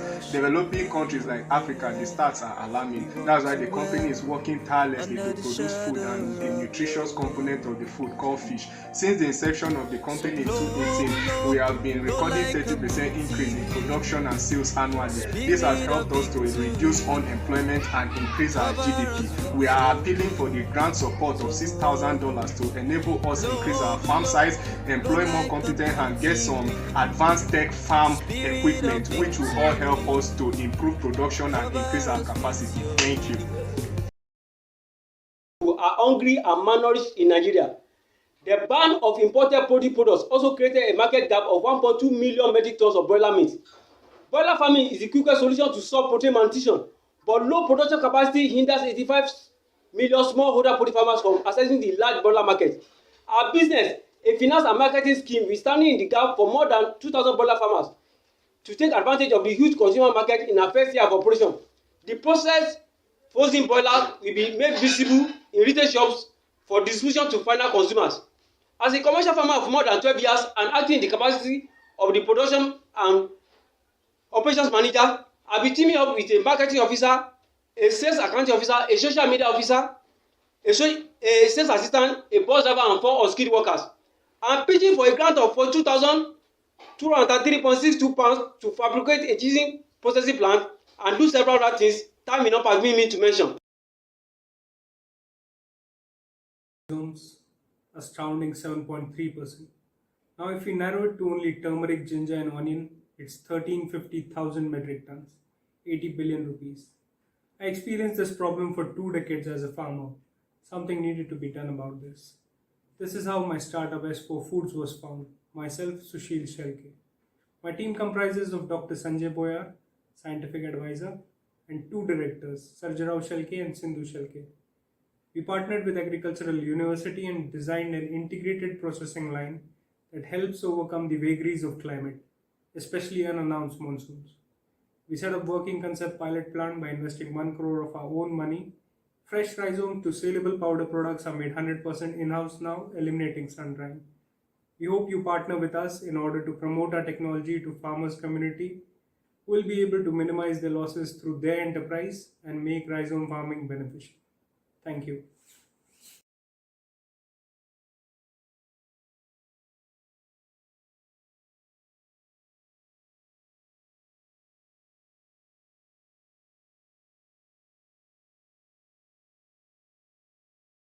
Program was really, really wonderful because the 6 weeks that we had was mind-blowing and explosive. Based on it, really elevated my thinking, and so many things that I do come across, like my daily challenges when I come up with the questions and my questionnaires into the class. Then they'll do justice to it, and my answers will be given to me perfectly. And it has really helped me to scale up my thinking. It has really helped me in the area of building up more experience in my business. It has really been impactful. I have learned many things during the program, and I will list my takeaway.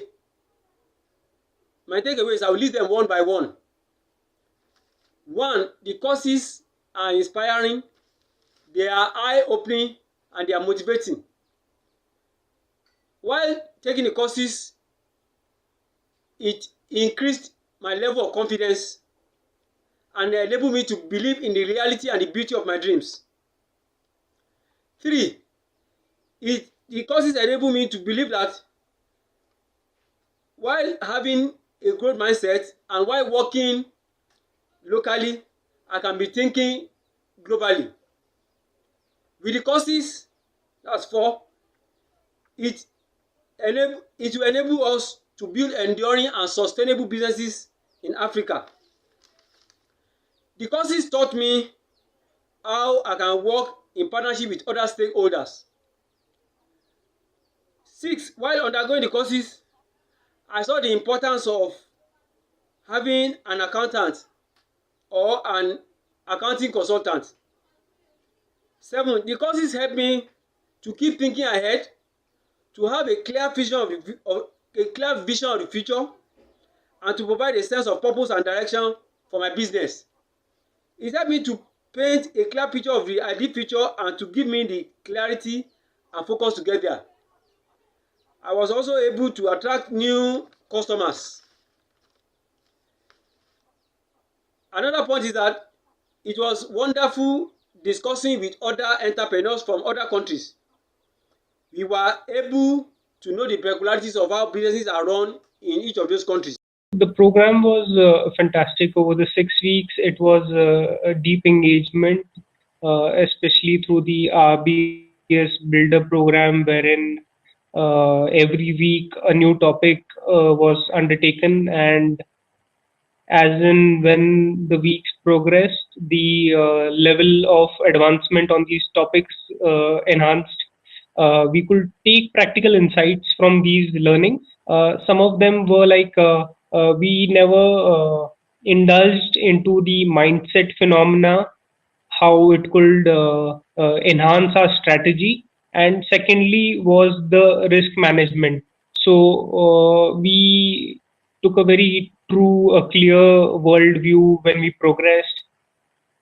And unfortunately, during the last 2 years, the business was affected due to the COVID problems. And means if we would have taken this course 2 years earlier, we would have been in a better position. But we have taken the learnings from the course, and we will be able to plan ourselves better in the case of risk mitigation, risk management, which was a very integral part of this course. I will really, really suggest that everyone should take advantage of this wonderful innovation that is happening. Every time we think about agri, the new trend now is bringing innovation and technology into agri. So for such a program coming up, if please you have to hear about this program, you need to log into it, register for it, and go through this program, go through these 6 weeks. It's going to be impactful. It's going to be mind explosive. In fact, myself, as I am right now, I think for the next program, like maybe when another program comes up again, I would definitely register to get more knowledge on it again. It has been really wonderful, and I urge you all to come and register and know what's happening here. It's going to impact you a lot. For future participants, I will encourage they take the program very serious, because most young ones believe that any online programs is a scam.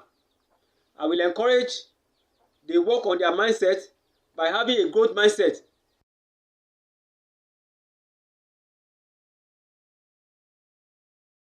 I will definitely recommend this program. Firstly, coming from the tech pioneers from Europe, a lot of case studies that are global case studies.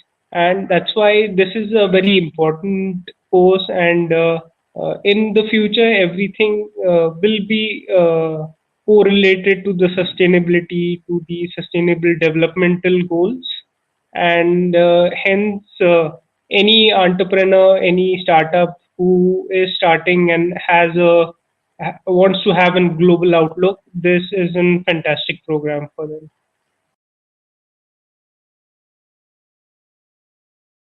Well, thank you very much for that lovely video and for Iffy's comments. We're running slightly behind schedule, but we've had a change in the agenda for panel 2. So one of the panelists can't make it. So we'll catch up on time then. So let's take a 10-minute break now, and we will come back in 10 minutes time. So at 5 to 3 UK time, where we will be having our first panelist, Matt Vergaard-Walsh. So 10-minute break, and we'll come back at 5 to 3.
everybody. Welcome back. I hope you had a refreshing 10 minutes break. Right. We've had a little change in the agenda. So Claire, I hope you're there and backstage, but you are going to be next up, if that's okay. Let's see if you can join our stage. This is Claire Hill. Are you there, Claire? I hope so. Theo, are we being able to bring Claire on stage, please?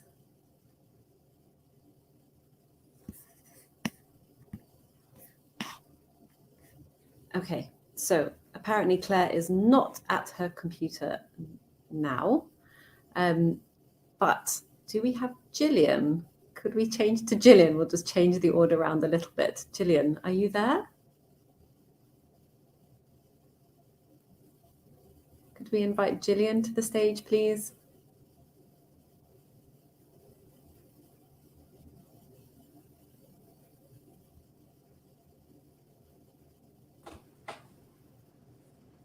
Oh, hello. Hi. How are you? I'm good. Yes. Great. Thank you very much for switching around our speaker agenda and coming to the rescue. Yeah, that's the life of a farmer. Super. Well, I'm really excited to hear your presentation. Yes, you do have slides. Excellent. Yes, but I'm not ready for them just yet. I'll just... No worries. I will, you get yourself ready. I'll give you a little introduction. Yes, so if you could just take out the slide, that would be great. Thank you.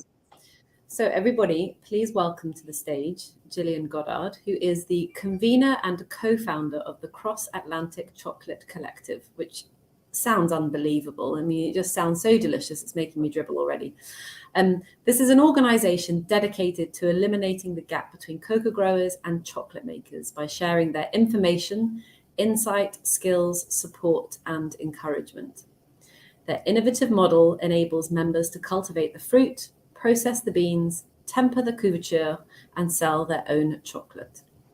Jillian is also the owner of Sun Eaters Organics, which grows and develops agro-processing protocols specific to local inputs, then transfers these protocols to rural communities.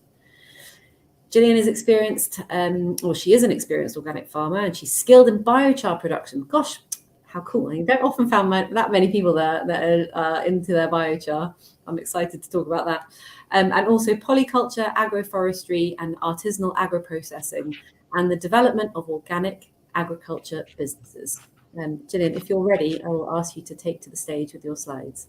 Okay, well, before you read what's on the slide, I wanted to just underline that my take-home message today is that a healthy ecosystem, when closely observed, gives us many, if not most, of the answers to our sustainability questions. In other words, if you look around you, find a healthy ecosystem, and you analyze it, you will see answers to most of your questions. It is more sophisticated, complex, long-lived, and consistent than most current human ecosystems when they are taken and studied in isolation. But this is a big leap, right, in philosophy and practice, especially for those in the global north. So it's a big leap from where many of us are currently functioning, right? So what I want to do in my 15 minutes is to talk a little bit and give you a tiny snapshot of how that looks in practice, how following that philosophy actually looks in practice, and a snapshot of the ecosystems in which I operate within overlapping communities and what we have learned and are replicating. So this is the same thing that I just said, but in different words. So to reestablish a sustainable food system, which we have to assume, if you take the broad sweep of history, the fact that humans survived means we had a food system that actually worked for us. And the fact that we had increasing biodiversity over time means that it was also working for other species. So it requires a few foundational principles. The mantra for me and for the organizations that I work in is do as the forest does. Don't have to necessarily go to business texts, but you do have to learn to read healthy ecosystems. What does that mean? That our fundamentals are based on community, past, present, and future, and that doesn't only include humans, diversity, human and non-human, of and within sub-ecosystems, and planned redundancies. So these basic principles allow for agility, cycling, and lots of other exciting sustainable qualities. Next slide, please. So what I'm mainly going to do is show you pretty pictures, because with a lot of information which you've already had for the day, I think that by looking at images, we can actually learn certain things. So this is where I farm and some of my neighbors. And when you look at a farm like this, you shouldn't really be able to see the farm clearly. This is a system of a managed forest. And so you'll see a bit more of this, and we'll talk more about it in the time. So I personally have a brand called Sanita's Organics, and I make chocolate in that brand, but I make a lot of other processed products. And as was said in the introduction, when I master a product, I pass it on to my wider community. I also participate in activist circles, local and international, because in order to create the shift that I'm discussing here, we have to be talking with each other and reasoning. I operate an 11-acre managed forest with my partner, and during COVID, we kind of speeded things up a bit because we haven't had possession of it for that long, to be able to ensure that we could be food self-sufficient. I also plant in a 5,000 square foot urban backyard, and you'll see that in a bit. And I do intense personal re-indigenization and anti-colonial studying and idea sharing. I'll talk a bit as we move through about the two main organizations that I work within. So this is what, in the tropical zone, a healthy managed forest would look like, which would mainly include perennials. And if you read the data from indigenous groups, land-based societies that survived for a very long time, in Central America, the data is clear that 10% might be dedicated to annuals and managed, and the rest of it was perennials and food crops for humans and food crops for other species, and also needs for timber, needs for clothing, and everything else that pretty much you would need, you would find here, except a small amount of trade that is seen throughout history. Next slide, please. So this is me in the urban backyard. It's a tiny lot, 5,000 square feet. My brother actually lives next door, so we share a backyard and garden in the backyard together. And you're able to do more concentrated activity in a small space like this, and this would prioritize annuals. Next slide, please. So I want to just show you some faces now of the people that I collaborate with. This is the latest collaboration, and this is the Cross-Atlantic Chocolate Collective.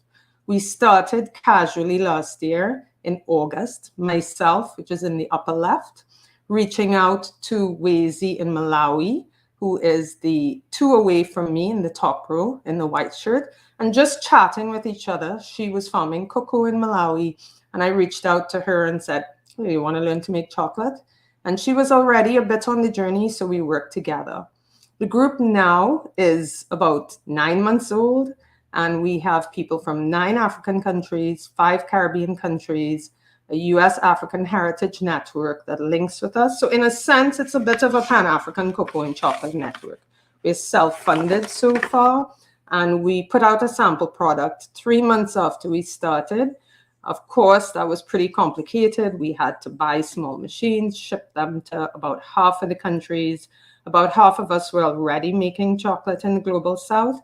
And we had to figure out networks, put it online, sell it. And in our first rounds, we sold $15,000 in US dollars in the sampler, which was just a test product. So I'm just going to run through the countries pretty quickly from me going across. Not the next slide yet. So that's Naomi from Tanzania. We have Malawi, Uganda, Grenada, Jamaica, Dominica, west coast of the US, and Afro-Latina from Honduras, then Nigeria, Uganda, Zambia, Cameroon, Ghana, and another US ally. But the group has more people than you see here, but this is basically part of what ended up in the box. Next slide, please. So how did that happen? Well, about 7 years ago, I was processing and realized that most of the cocoa products in Trinidad, which had been one of the biggest exporters of chocolate in the world, was importing most of its cocoa products. There were 2 people making small-scale chocolate, but I realized, okay, this is not working the way that it is. I used to have an organic shop. The organic shop became a cooperative, and I got together, called my friends in different villages, said, okay, send some people. I'm learning to make chocolate. Let's learn it together.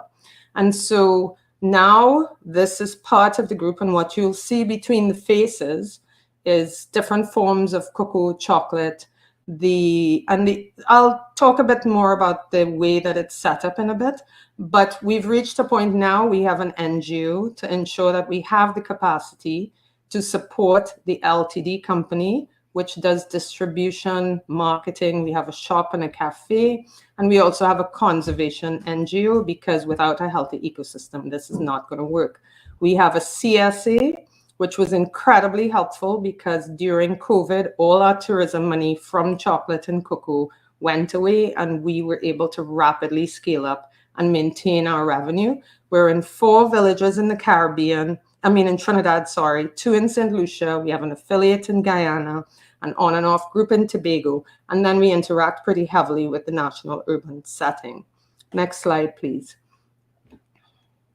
We have a lot of sub-activities in order to keep this healthy. And once again, this is going with the model of how a forest operates with some subsections and subclimatic zones. So this is a PGS. It's a locally run certification system where instead of using a third-party certifier, we certify each other's produce.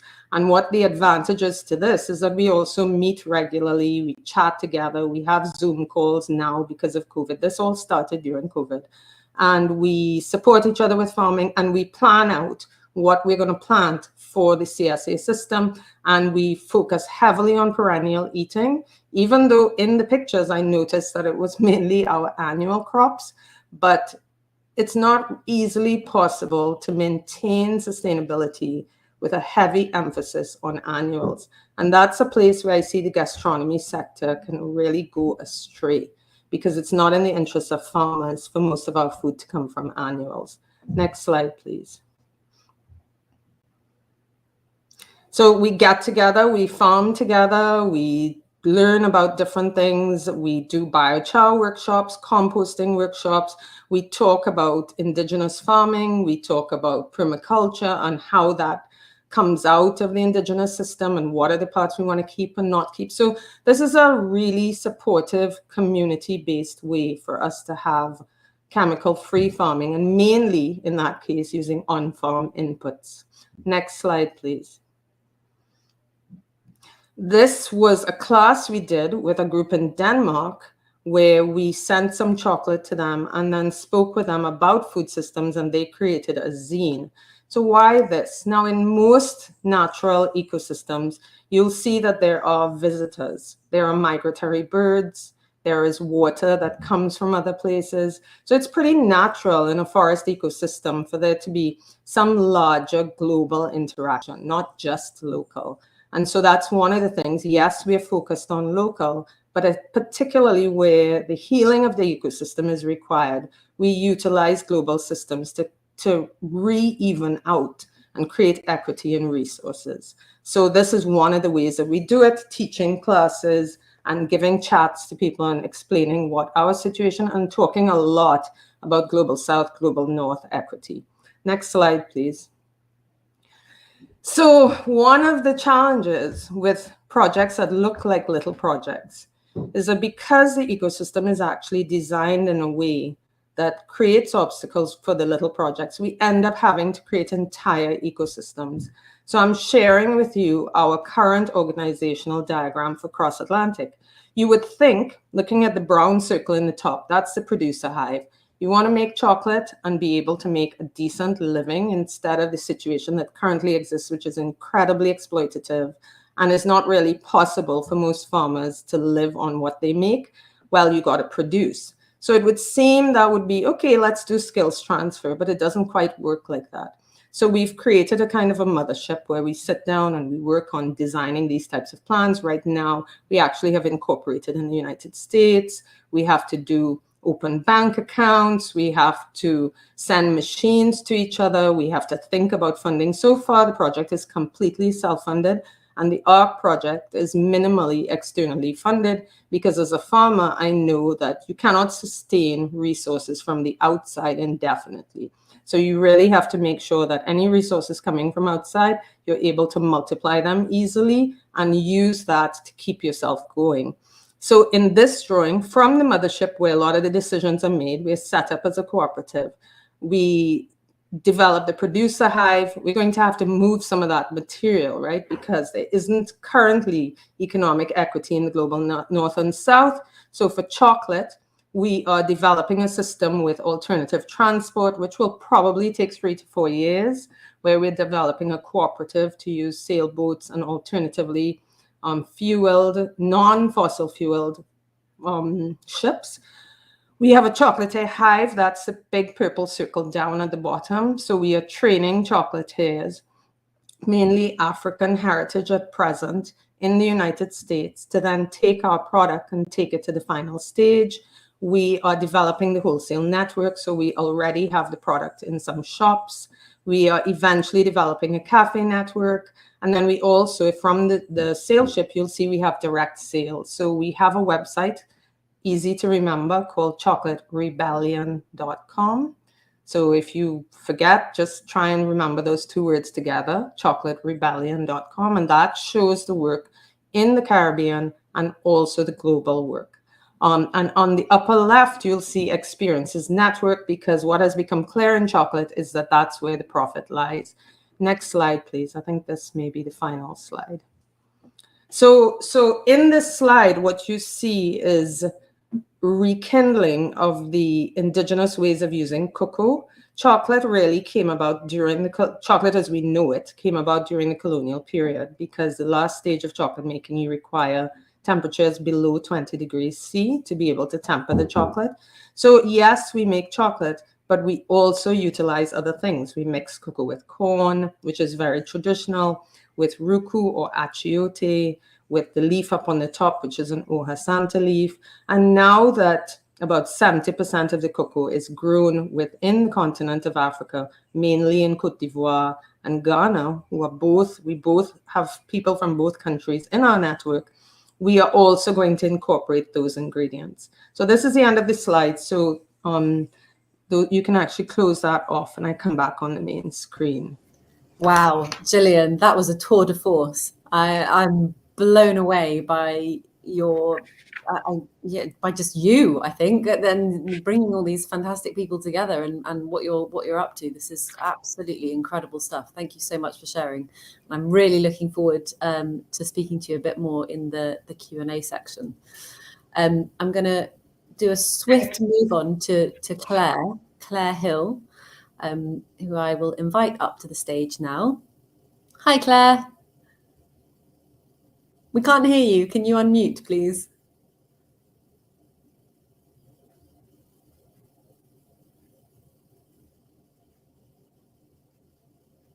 Well, we still can't hear you. There, is that better? Oh, there you are. Yeah, brilliant. So Claire, I will ask you to share your slides, and I shall just do if you put it into presenter mode, that would be super. Thank you. And I will just give you a quick intro and then ask you to take it away. So Claire Hill is the Regenerative Agricultural Director at FAI Farms. She's working with food businesses such as Arla, McDonald's and IKEA on their regenerative pilots and programs. Her latest project is the development of a model farm in Shropshire, aiming to bring vibrancy to family farms through regenerative agriculture. She started the transition of FAI's 1,200-acre farm from organic to regenerative production in 2019, achieving Savory Institute Ecological Outcome Verification in 2020. Claire and her team have been through a transformation in the way that they make decisions and the approach of management of the farm. It's this practical experience of managing regeneration which helps her lead others in this process. If you can make it into presenter mode, that would be wonderful, and then I will ask you to take it away. I have made it into presenter mode from my end. Is it in presenter mode? No, we can't see it, I'm afraid. It's we can see your screen, but not presenter mode. It's just a bit. We had this issue with someone else earlier. It just didn't want to do it. Okay. So can you see it? Can you see it in PowerPoint at all? We can see it in PowerPoint. Yeah, we just can't see it in presenter mode. Okay, so I have this problem that once it's in presenter mode, I then can't get back to the internet to be able to. Let me just try that one more time to stop sharing. We're back with you now, so we don't have your slides. Okay. Does Theo have your slides at all? No, I can't send them because they're too big. What I could do is email a link whilst I'm talking, and maybe that would work. Yeah, I could do that. I can start talking, and I'll email a link, and then hopefully we can get it up like that, if that's okay. Or just to view it in normal PowerPoint, or is that a bit difficult for everyone to see? It's probably a little bit difficult for us to see it, but you could possibly put the link also into the chat. There's the chat box at the bottom, and maybe Theo can link it from there. Yeah. Okay. So I'll just talk a little bit about FAI Farms, just to start with really briefly, is we help food brands improve their supply chains, whether that be animal welfare, sustainability, or in this new world, in regeneration. And the way in which we do that is through through a number of different ways. One is strategic business advice. We've got data systems, and we've got a team of experts. We've got people that are farmers, vets, supply chain experts, and the kind of collaboration of all that information together from kind of real people from the supply chain helps food businesses transition. Can Theo just I need to see an email address. I can't work it out because I have to do that in order to be able to share it. Sorry, I'm trying to multitask here. Would someone be able to, if someone can just post the email address that I need to share it with in the chat, that would be great. Many people wonder what is regenerative agriculture? I don't know if everyone's familiar with it. We have this conversation endlessly about what it is, and the way in which we describe it is a what is it? It's a system that mimics nature, a farming system that mimics nature. And we often think that we're already doing that when we're in amongst nature on a farm, but actually in the way we're often trying to control nature. We're often trying to control weeds. We're often trying to like get rid of things because we want to get rid of some things and not others, and keep the plants that we want. And so what we're aiming to do with regenerative agriculture is take the power of nature and harness that and mimic what she does. So for example, if I see thistles in my livestock field, I don't think how do I get rid of those thistles? I think, that's interesting. Why have I got thistles? What's the meaning of them? And how do I adjust my management in order to kind of have the thistles there, let them do their job, and get rid of, and eventually they'll go because the soil biology will change. So thistles, for example, have a really deep tap root compared to grasses, which tend to be like this in the way we currently manage them anyway. And so actually when you've got a lot of thistles, you've probably got compaction. So it's actually Mother Nature's way of saying we've got compaction. So now when I see thistles in the field, we think, okay, we need to manage that area for compaction rather than how do I kill the thistles as quickly as possible. Can you drop the link in the chat here? It's not recognizing your email address for some reason.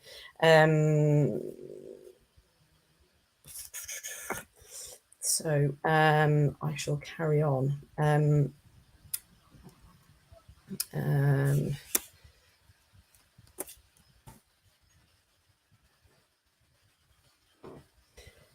we go. Right. And one thing I should have said about FAI actually is that we are at the center of everything we do. So we do all the big corporate stuff and we work with all the brands, but actually we have a farm, a 1,200 acre farm, and just outside Oxford. It's a mixed livestock and arable farm. And that is the farm whereby I guess I gained my experience and understanding about what regenerative systems were, in that, as you said, we transitioned from organic to organic regenerative. And I thought that when we first set out that, well, we're already organic, we must be doing the best, that doesn't get better than this when it comes to biodiversity and soil, etc. But I learned a lot. And often in our organic systems, we are just kind of mimicking conventional methodologies, but without the chemicals. And so that's something that I've kind of really learned. But also just to say that we've got the farm there at the centre of what we do. So I'm just going through my slides, and I'm going to wait for some of the pictures to come. But why, I guess, just the background as to why we are doing what we're doing, to remind ourselves, although we don't really need a reminder here, but just that if we look at Johan Rockstrom's work and the Planetary Boundaries, we spend most of our time at the moment talking about climate change as being our biggest worry and our biggest threat, whereas actually we've already way surpassed the planetary boundary for biodiversity loss and also for nitrogen cycling. And as farmers, we are kind of one of the kind of key industry groups, I guess, that can have some control and influence over the amount of biodiversity we have in our landscape and the way that nitrogen is used, or preferably not used in artificial forms anymore. And so it's just recognizing that 50% of the usable land in the world is used for food production, and therefore farmers have great opportunity. But we often hear in the food industry that, oh yeah, we've got the answers, we've got the land, whereas without the recognition that change needs to happen. And so that's what I work on, I guess, is that helping recognize what change is needed. Now, are you? Yes, you're on my slides. Amazing. So that's the farm. Fast forward to the next slide, please. Planetary boundaries. We can see, and just that quote from Johan, what we do between 2020 and 30 will be the decisive decade for humanity's future on Earth, which often when I put that up for farmers, they're a bit like, ooh, that's a bit much. But I think sometimes it's important that we all recognise the role that we have to play. Next slide, please. So this is that's the big kind of Johan's work is the big global why it's important. And this is the why it's important on our farm and increasingly on farms across the world, but even in the UK, we're facing climate extremes. To start with, it was just, oh, it's a bad year, it's a wet year, it's a dry year. Now, every winter is the wettest winter on record, and every summer tends to be the driest, or every spring.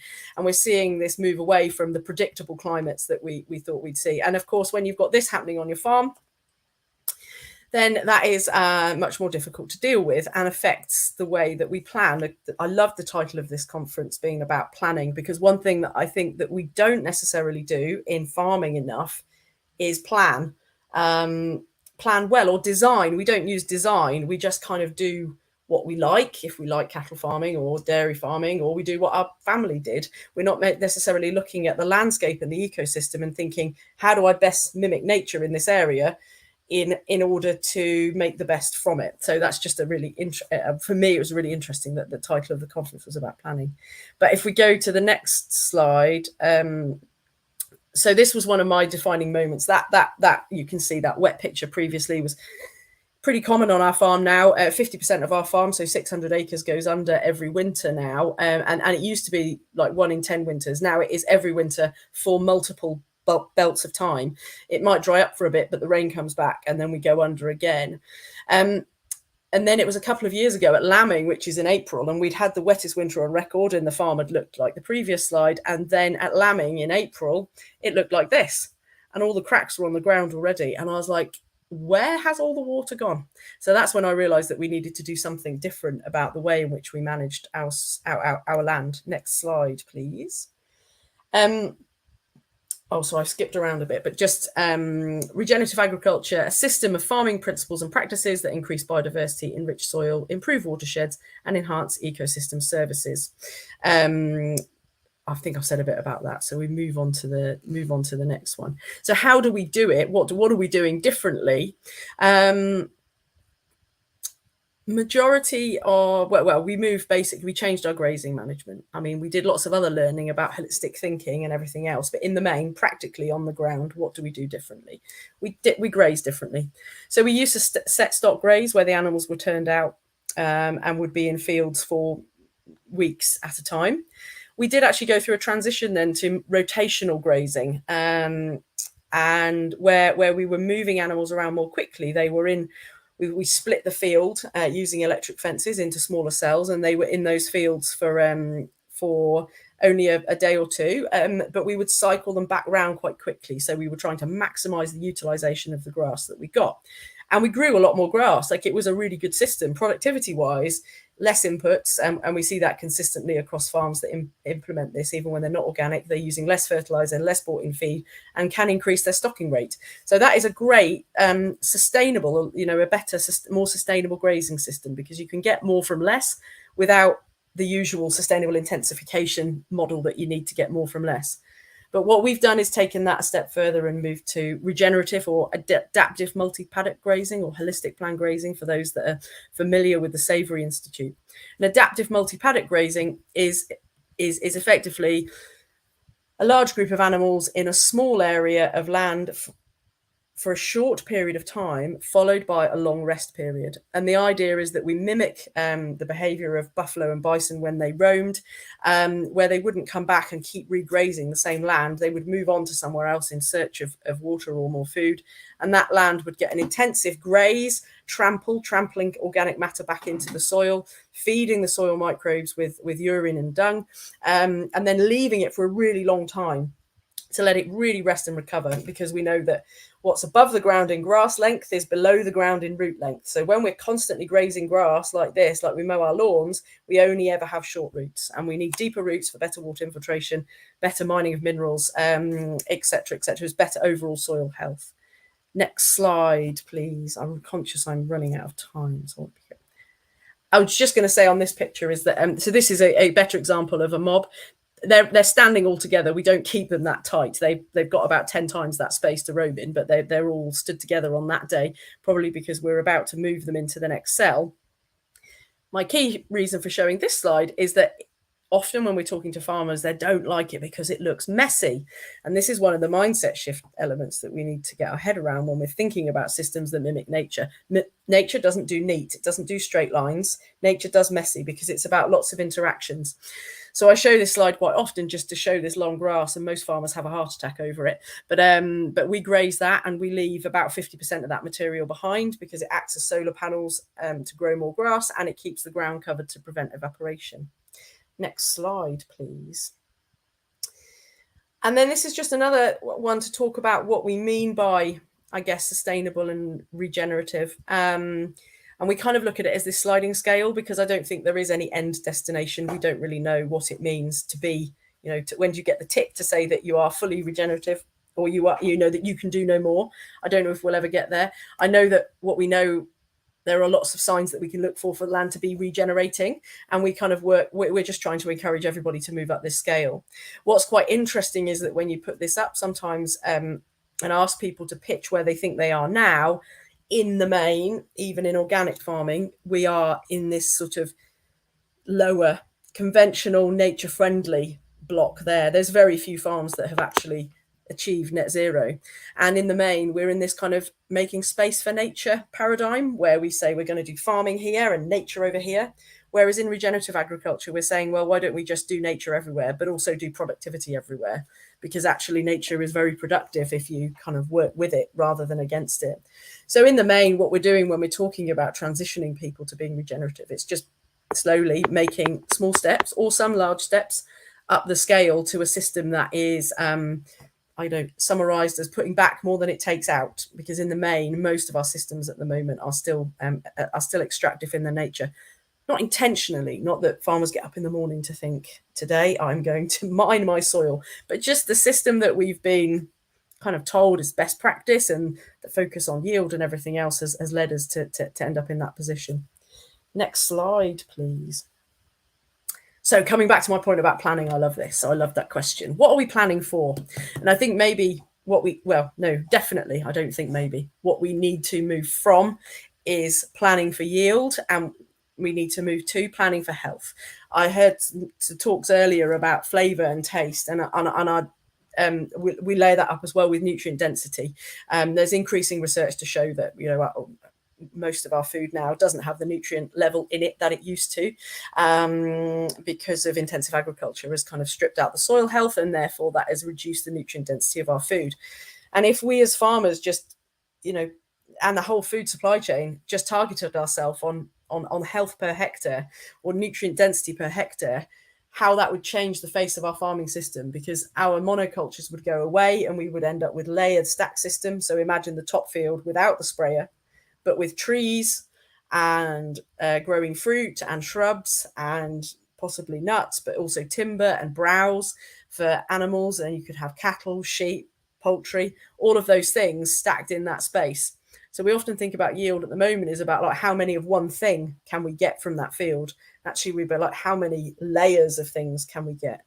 And when we do that, we have great interactions with within the soil. We don't tend to need the disease control chemicals, and therefore the overall quality of the product goes up. And Vandana Shiva, sort of my semi-hero at the moment, follow her work really closely. I love everything she does, but she's the one I just wanted to give her credit here for coining the health per acre rather than yield per acre. And I just think it's something that would be transformational if the food system took up that as a measure.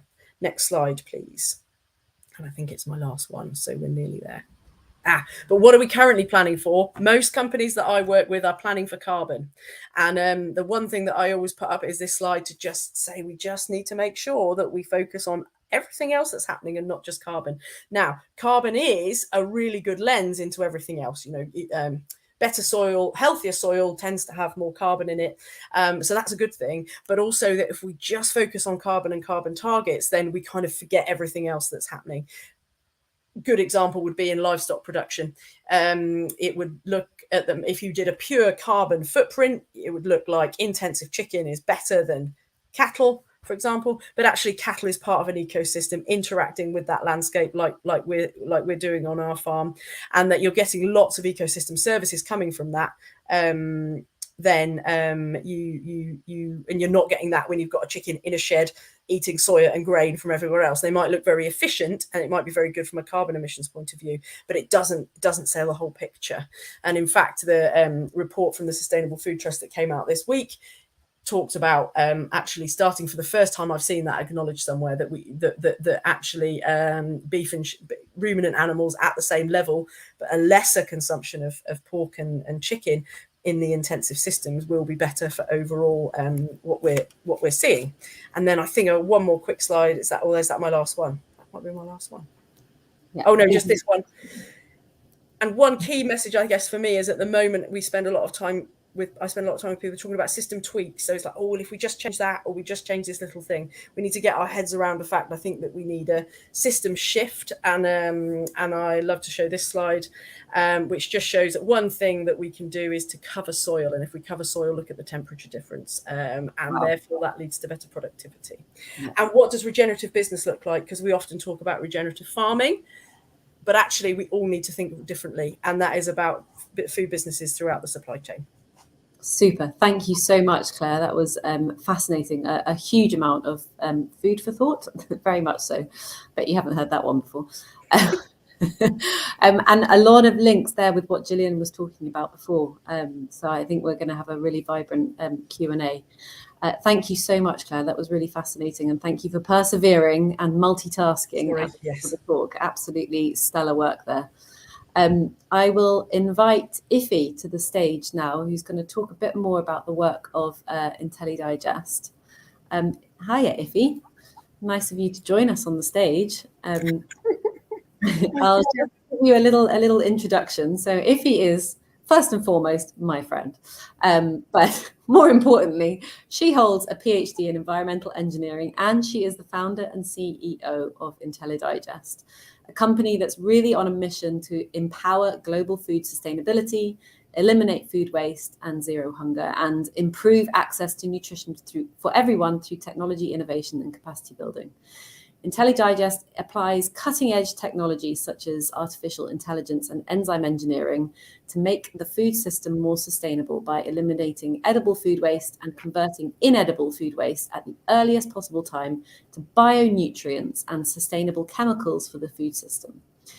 As you heard earlier, IFI also does a lot of work in capacity building and developing. She is developing the Food Industry Sustainability Index to help businesses in the food sector transition to a more sustainable economy. And as we heard from the video earlier, she runs the Agri-Food Techpreneur Club, which enables young people to build their entrepreneurial and finance skills in sustainable agriculture. IFI, I shall let you take the stage. Fantastic. Thank you so much, Steph. I think we've had quite very impressive presentations today, and quite insightful in the sense that it will stir up a lot of thinking in what we do and how we engage with the food system. But I think I'm very pleased to have this opportunity to share some of the insights of what we do at IntelliDigest.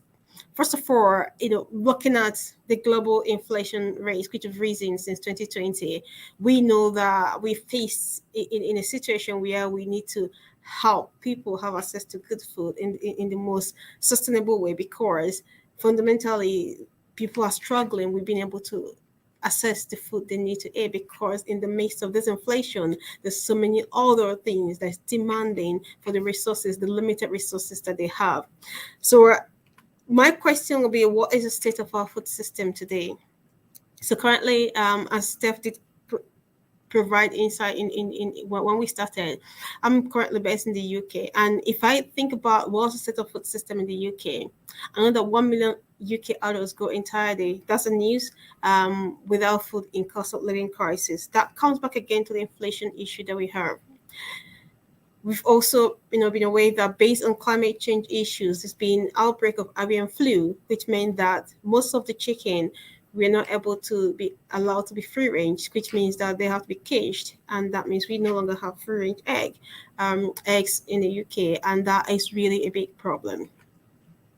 Chicken will cost more because of Ukraine crisis, says Minister, warning of 8% food inflation. War in Ukraine will lead to food price rises, and that's something that's come up so much in the conversation we had today about the impact of the current war and crisis on the overall food supply chain.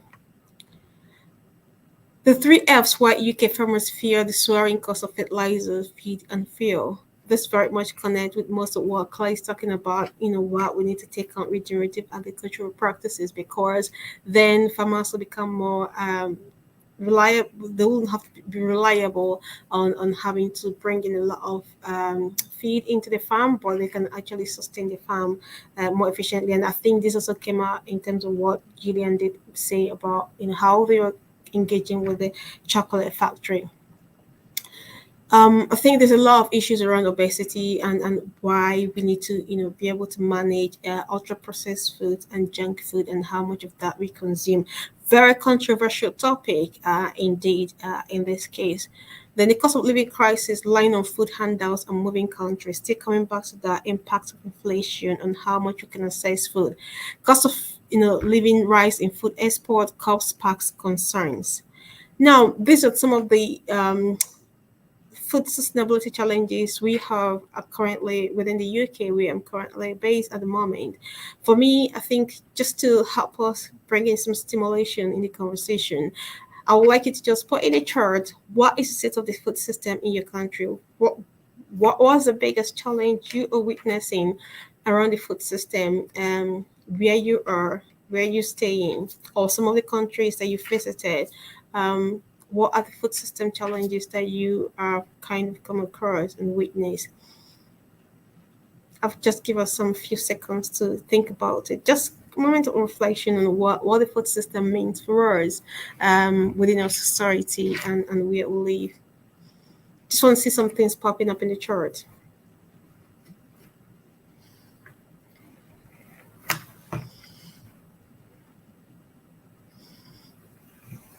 I think the more we understand these challenges, the more it becomes, easier for us to take personal actions and also corporate actions to be able to address these challenges, rather than making it, rather for us to see it as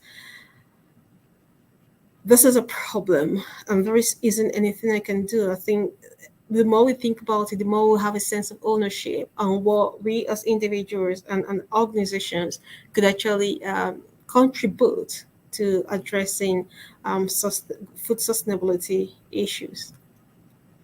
I think our 1 minute is gone, and I'm hoping there are a number of points that have been put in the chart, and hopefully a lot of people will be able to share some of this information, and more people will be able to have access to this information as we go into the panel session. But at the moment, I will want to kind of look at the key challenges we have within the food system. As I mentioned before, 1 in 5 deaths linked to malnutrition. About 900 million people are currently hungry. Over 1.9 billion people are either obese or overweight. Over 1.3 billion tons go to waste. So it's really difficult to understand why, a lot of people will be in need while wasting a lot of food at the same time. And it's also very difficult why, why we can't understand, or why we are not able to understand the need for the balanced nutrition to be able to live a healthier life that can fight against diseases and fight against infections and help us live a more a better future for our children. So those are things that we need to really reflect on when we talk about food system sustainability challenges. Now, what do we do? How do we solve this problem? One of the things we've come to develop within IntelliDigest is what we call the Food Industry Sustainability Index.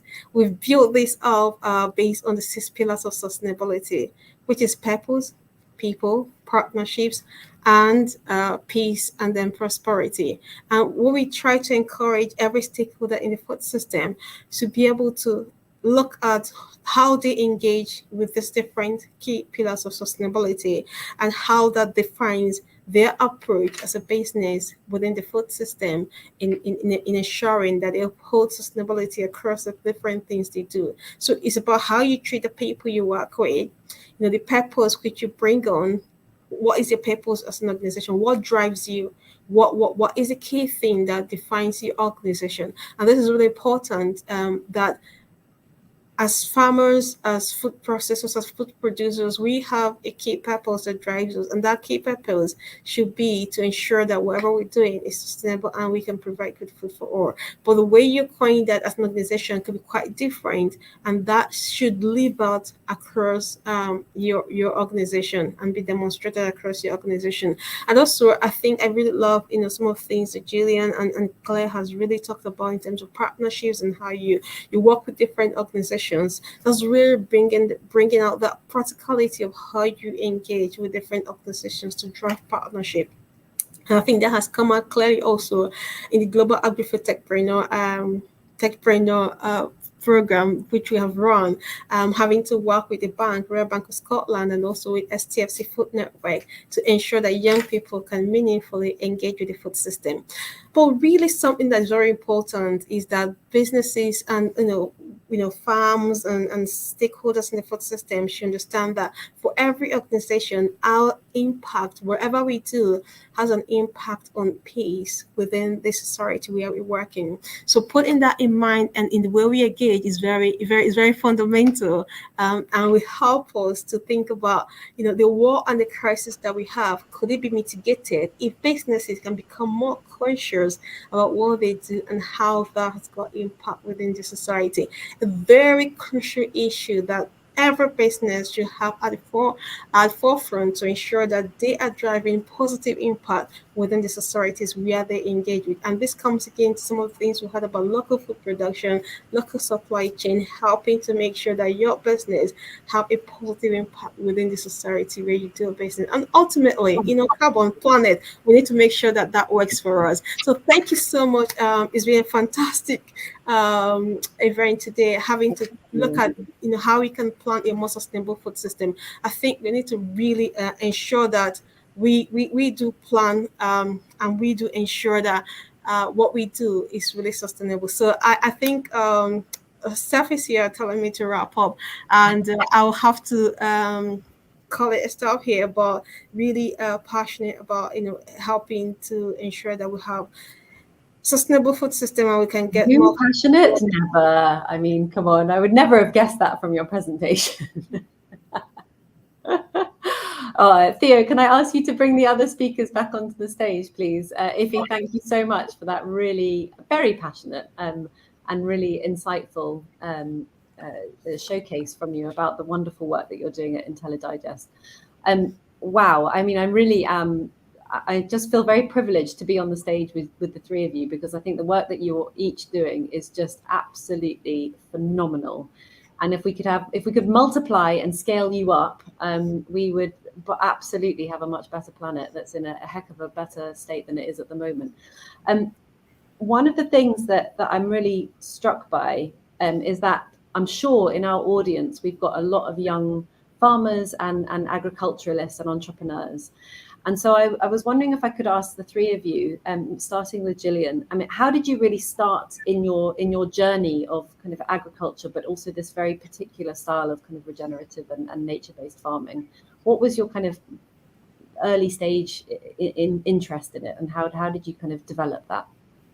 Yeah, I mean, I think growing up in the global South, we still have a lot of indigenous land-based cultural behavior that's around us. So it was pretty obvious. And at about 17, I moved to the US and I saw a very different system in the global North and a different type of interaction with indigeneity, with the natural world around. And so I think it reinforced my experience of finding ways for us to live create relationships that are healthy within the human community and with the human and the non-human community. And so I was lucky. I mean, I spent a lot of my childhood in rivers by myself, playing and talking to fish, climbing trees and staying there for the whole day, eating fruit with other neighborhood children. So I think that you have to kind of know where you are and where your country and land base is and the progression from a more indigenous land-based system to one that's more industrialized. And so the answers won't be the same in every place. Yeah. Oh, just but I think that point about playing in nature and exploring, I was thinking actually when you were speaking and when Claire was speaking, and knowing the work that Ify does, we invite a lot of young people to the farm that we have with Sustainable Thinking Scotland, and they've never seen a vegetable before, or they don't know what a chicken looks like, or what where an egg comes from. So an awful lot, I think, of the work that we need to do and to try and encourage is that education role to help children and young people explore nature and understand where their food comes from. Claire, I could ask you the same question. What inspired your interest, and how did you kind of pursue this passion? So I guess I've my career has always been about agriculture, but I definitely was more of the conventional, went to agricultural college and had a kind of conventional view. I'd always had an interest in animal welfare, and I kind of was interested in system shifts that were needed to help animals live a life worth living, rather than just freedom from pain. Yes, it's only really been in the last few years that I've actually got into regenerative agriculture, and I think it was an amalgamation of different things. It was that definite feeling of being on a treadmill that often farmers talk about. We're sort of stuck in this. It was this like, oh, hopefully the weather will be better next year. Hopefully we won't get that disease in the lambs. Hopefully this won't happen. And it just, high levels of suicide, high levels of depression, high levels of accidents at work that we see in farming. And I definitely started to think, I don't know if this is all worth it. And but of course we've got to produce food. So why is it so hard? That's what happened to me about 3 years ago. And now I talk often about, I had to kind of get myself a new set of farming friends, because certainly 3 years ago, my kind of existing farming friends, I couldn't really talk about this stuff because I just thought I was crazy. But now, like, the world has changed. Everyone's talking about it now, and that's brilliant and amazing, great momentum behind it. Yeah, I was going to ask all of you actually about that perception shift. I mean, if I was kind of talking to you 5 years ago, I would have thought, oh wow, okay, these women are really radical. Do you get that kind of radical label put on you, or do you feel like the perception has and is changing? Were you going to answer? Go ahead. Okay. Well, I mean, I would have to say there's been a dramatic change in language. I have been focused on colonial structures and decolonizing and racism and different forms of oppression for a long time. And for quite a while, using that type of language was really treated with a lot of opposition, a lot of pushback, a lot of labeling, and as a female, getting attacked verbally. Whereas now, all of a sudden, like the most conservative people are using that language. It's quite a shock, actually, to me sometimes. Great that it gets mainstreamed, but we also have to examine a concept that Femi Taiwo, who's a philosopher in Georgetown University, calls elite capture. So I think we have to embrace it, but we also have to examine how this is different from looking at indigenous groups, indigenous practices. How does this look in the industrial world? And how can we shift our perspective to actually not discount a way that is more systemic, which is what you'll see in land-based cultures. It's not just a word, it's not just a performance, it's actually a philosophy. Yeah, and what about that kind of, I guess when you're talking about kind of indigenous land-based practices, for so long they've been kind of brushed aside and the voices haven't been listened to. What do you feel like that there is a power shift going along with this kind of change in perception? Is that for me? Yeah. Well, I would have to say that the fact that the work that I and my communities globally and locally are doing shows that maybe we've had a shift in perception. I actually think it's a lot harder to give up something that you had than to get something that you never had. And so I think leadership really should come from those who are moving into expanded power. It's really, really difficult to get effective leadership. I mean, we know it as women, we know it as rural people. It's really difficult to give somebody who's had something the leadership when they have to give up what is perceived to give up something. So there has been a shift, but I think a lot of the shift is coming from those of us who are getting an expanded awareness of the situation of diminished power in which we were functioning for so long, and the implications of that on our farming systems and our food systems. And I think that's where the work that I and the communities I interact with, that's where it's coming from.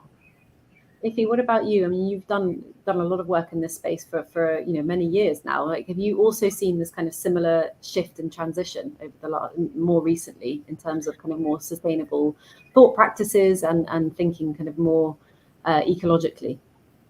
I mean, I think this panel answers your question, Stephanie. But are we talking in an echo chamber? You're working a lot with kind of big hotel groups. You're working with kind of large, the same thing that Claire was talking about in terms of kind of the big corporates. I guess one of the concerns that we have in that space is that it's just about greenwashing. Do you feel like there is an actual shift rather than just a kind of PR shift? Is that an unfair question? Yeah, thank you so much, Steph, for drilling deeper into that particular question. And I think what we certainly know is that we are in the decade of action, right? So we need to do something by 2030. And if you don't do something by 2030, it's going to be disastrous. And I think that is the main reason why we had the UN Food Summit, which Samira talked about, trying to bring in stakeholders to really discuss and see how we can take things forward. The UK, they've had the food strategy, which the report has been made available. There's a lot more that can be done in terms of what the report has contained, and being really specific that we need to ensure that people have the right nutritional intake that they need to live a healthy life. So I think that is really fundamental. But how this leading food organization really taking a role in it is something that we may have to put up a survey into and then try to publish that in the next webinar. So please keep in touch and look out for it. What about you, Claire? I mean, do you see that kind of similar shift from a corporate perspective, or is there still a kind of major concern about greenwashing in the space? Yeah, definitely still a major concern, because I guess it's that bit I'm talking about. We need a total system redesign, not just a little tweak. And of course, big powerhouse businesses, they're tankers, aren't they? It takes a long time to turn something in a new direction. And so nobody's going out there and intentionally greenwashing, but the realities of the changes that are needed are sometimes bigger than what their kind of current scope is. So what we're seeing is lots of, I would say, like pilots and trials to work out what to do next. Is that enough? Is that quick enough before 2030? I don't know, because in an agricultural, in a cattle situation, we're really thinking, in the next couple of years, the animals that are kind of being thought about now will be being born in 2030. Like, it's not very long in farming terms. So I think that there's definitely more to do. Definitely more to do. Absolutely. Jillian, one of the things that you mentioned is about our ecosystem and gastronomy choices, and I'm wondering, you've all, well, especially Claire and Jillian, talked a lot about the farming side of things, but obviously part of that is about educating consumer as well, right? And kind of what's in season and what's available. What can you say to that? How do we go about that? I mean, have you kind of seen best practice examples, something that we talked about in the first session? How do we educate people to kind of think more sustainably and choose I don't know if there's such a thing as the right foods, but certainly things that are more kind of sustainable? Right. We are doing that in practice. And I think it's interesting that I went from a situation where I used to admire these long fields of annuals and grains and so on, to a point that when I look at it, I'm horrified. And part of that has been, I had the perennial system around me, but it was considered old-fashioned, primitive. There were all these words that we were using for that system. And so I think there is a lot of careful and tender examination of what we learned as desirable, especially chefs and the people driving the food space. So right now, we in Cross Atlantic and in ARC are attempting to do a lot of conversation with chefs about issues of equity, about issues of using perennials. I mean, it's a fairly straightforward system, but in my lifetime, I've seen our eating habits go from perennials to annuals. And you can't, in a tropical ecosystem, rely on annuals without destroying your soil, your equity, and everything else. So part of it is really that thoughtful examination of people who did things in a particular way and developing a respect for them and getting the information. So that has been a really big personal and organizational journey for us. And we have our own cafe and we do our own catering. And in it, we try to show examples. But I can tell you, I've walked into restaurants discussing this, and the chefs have all been trained in classical global north institutions, and they really don't have a clue anymore how to use what is easy to grow and is so delicious. Is that something that speaks to your experience as well, Claire?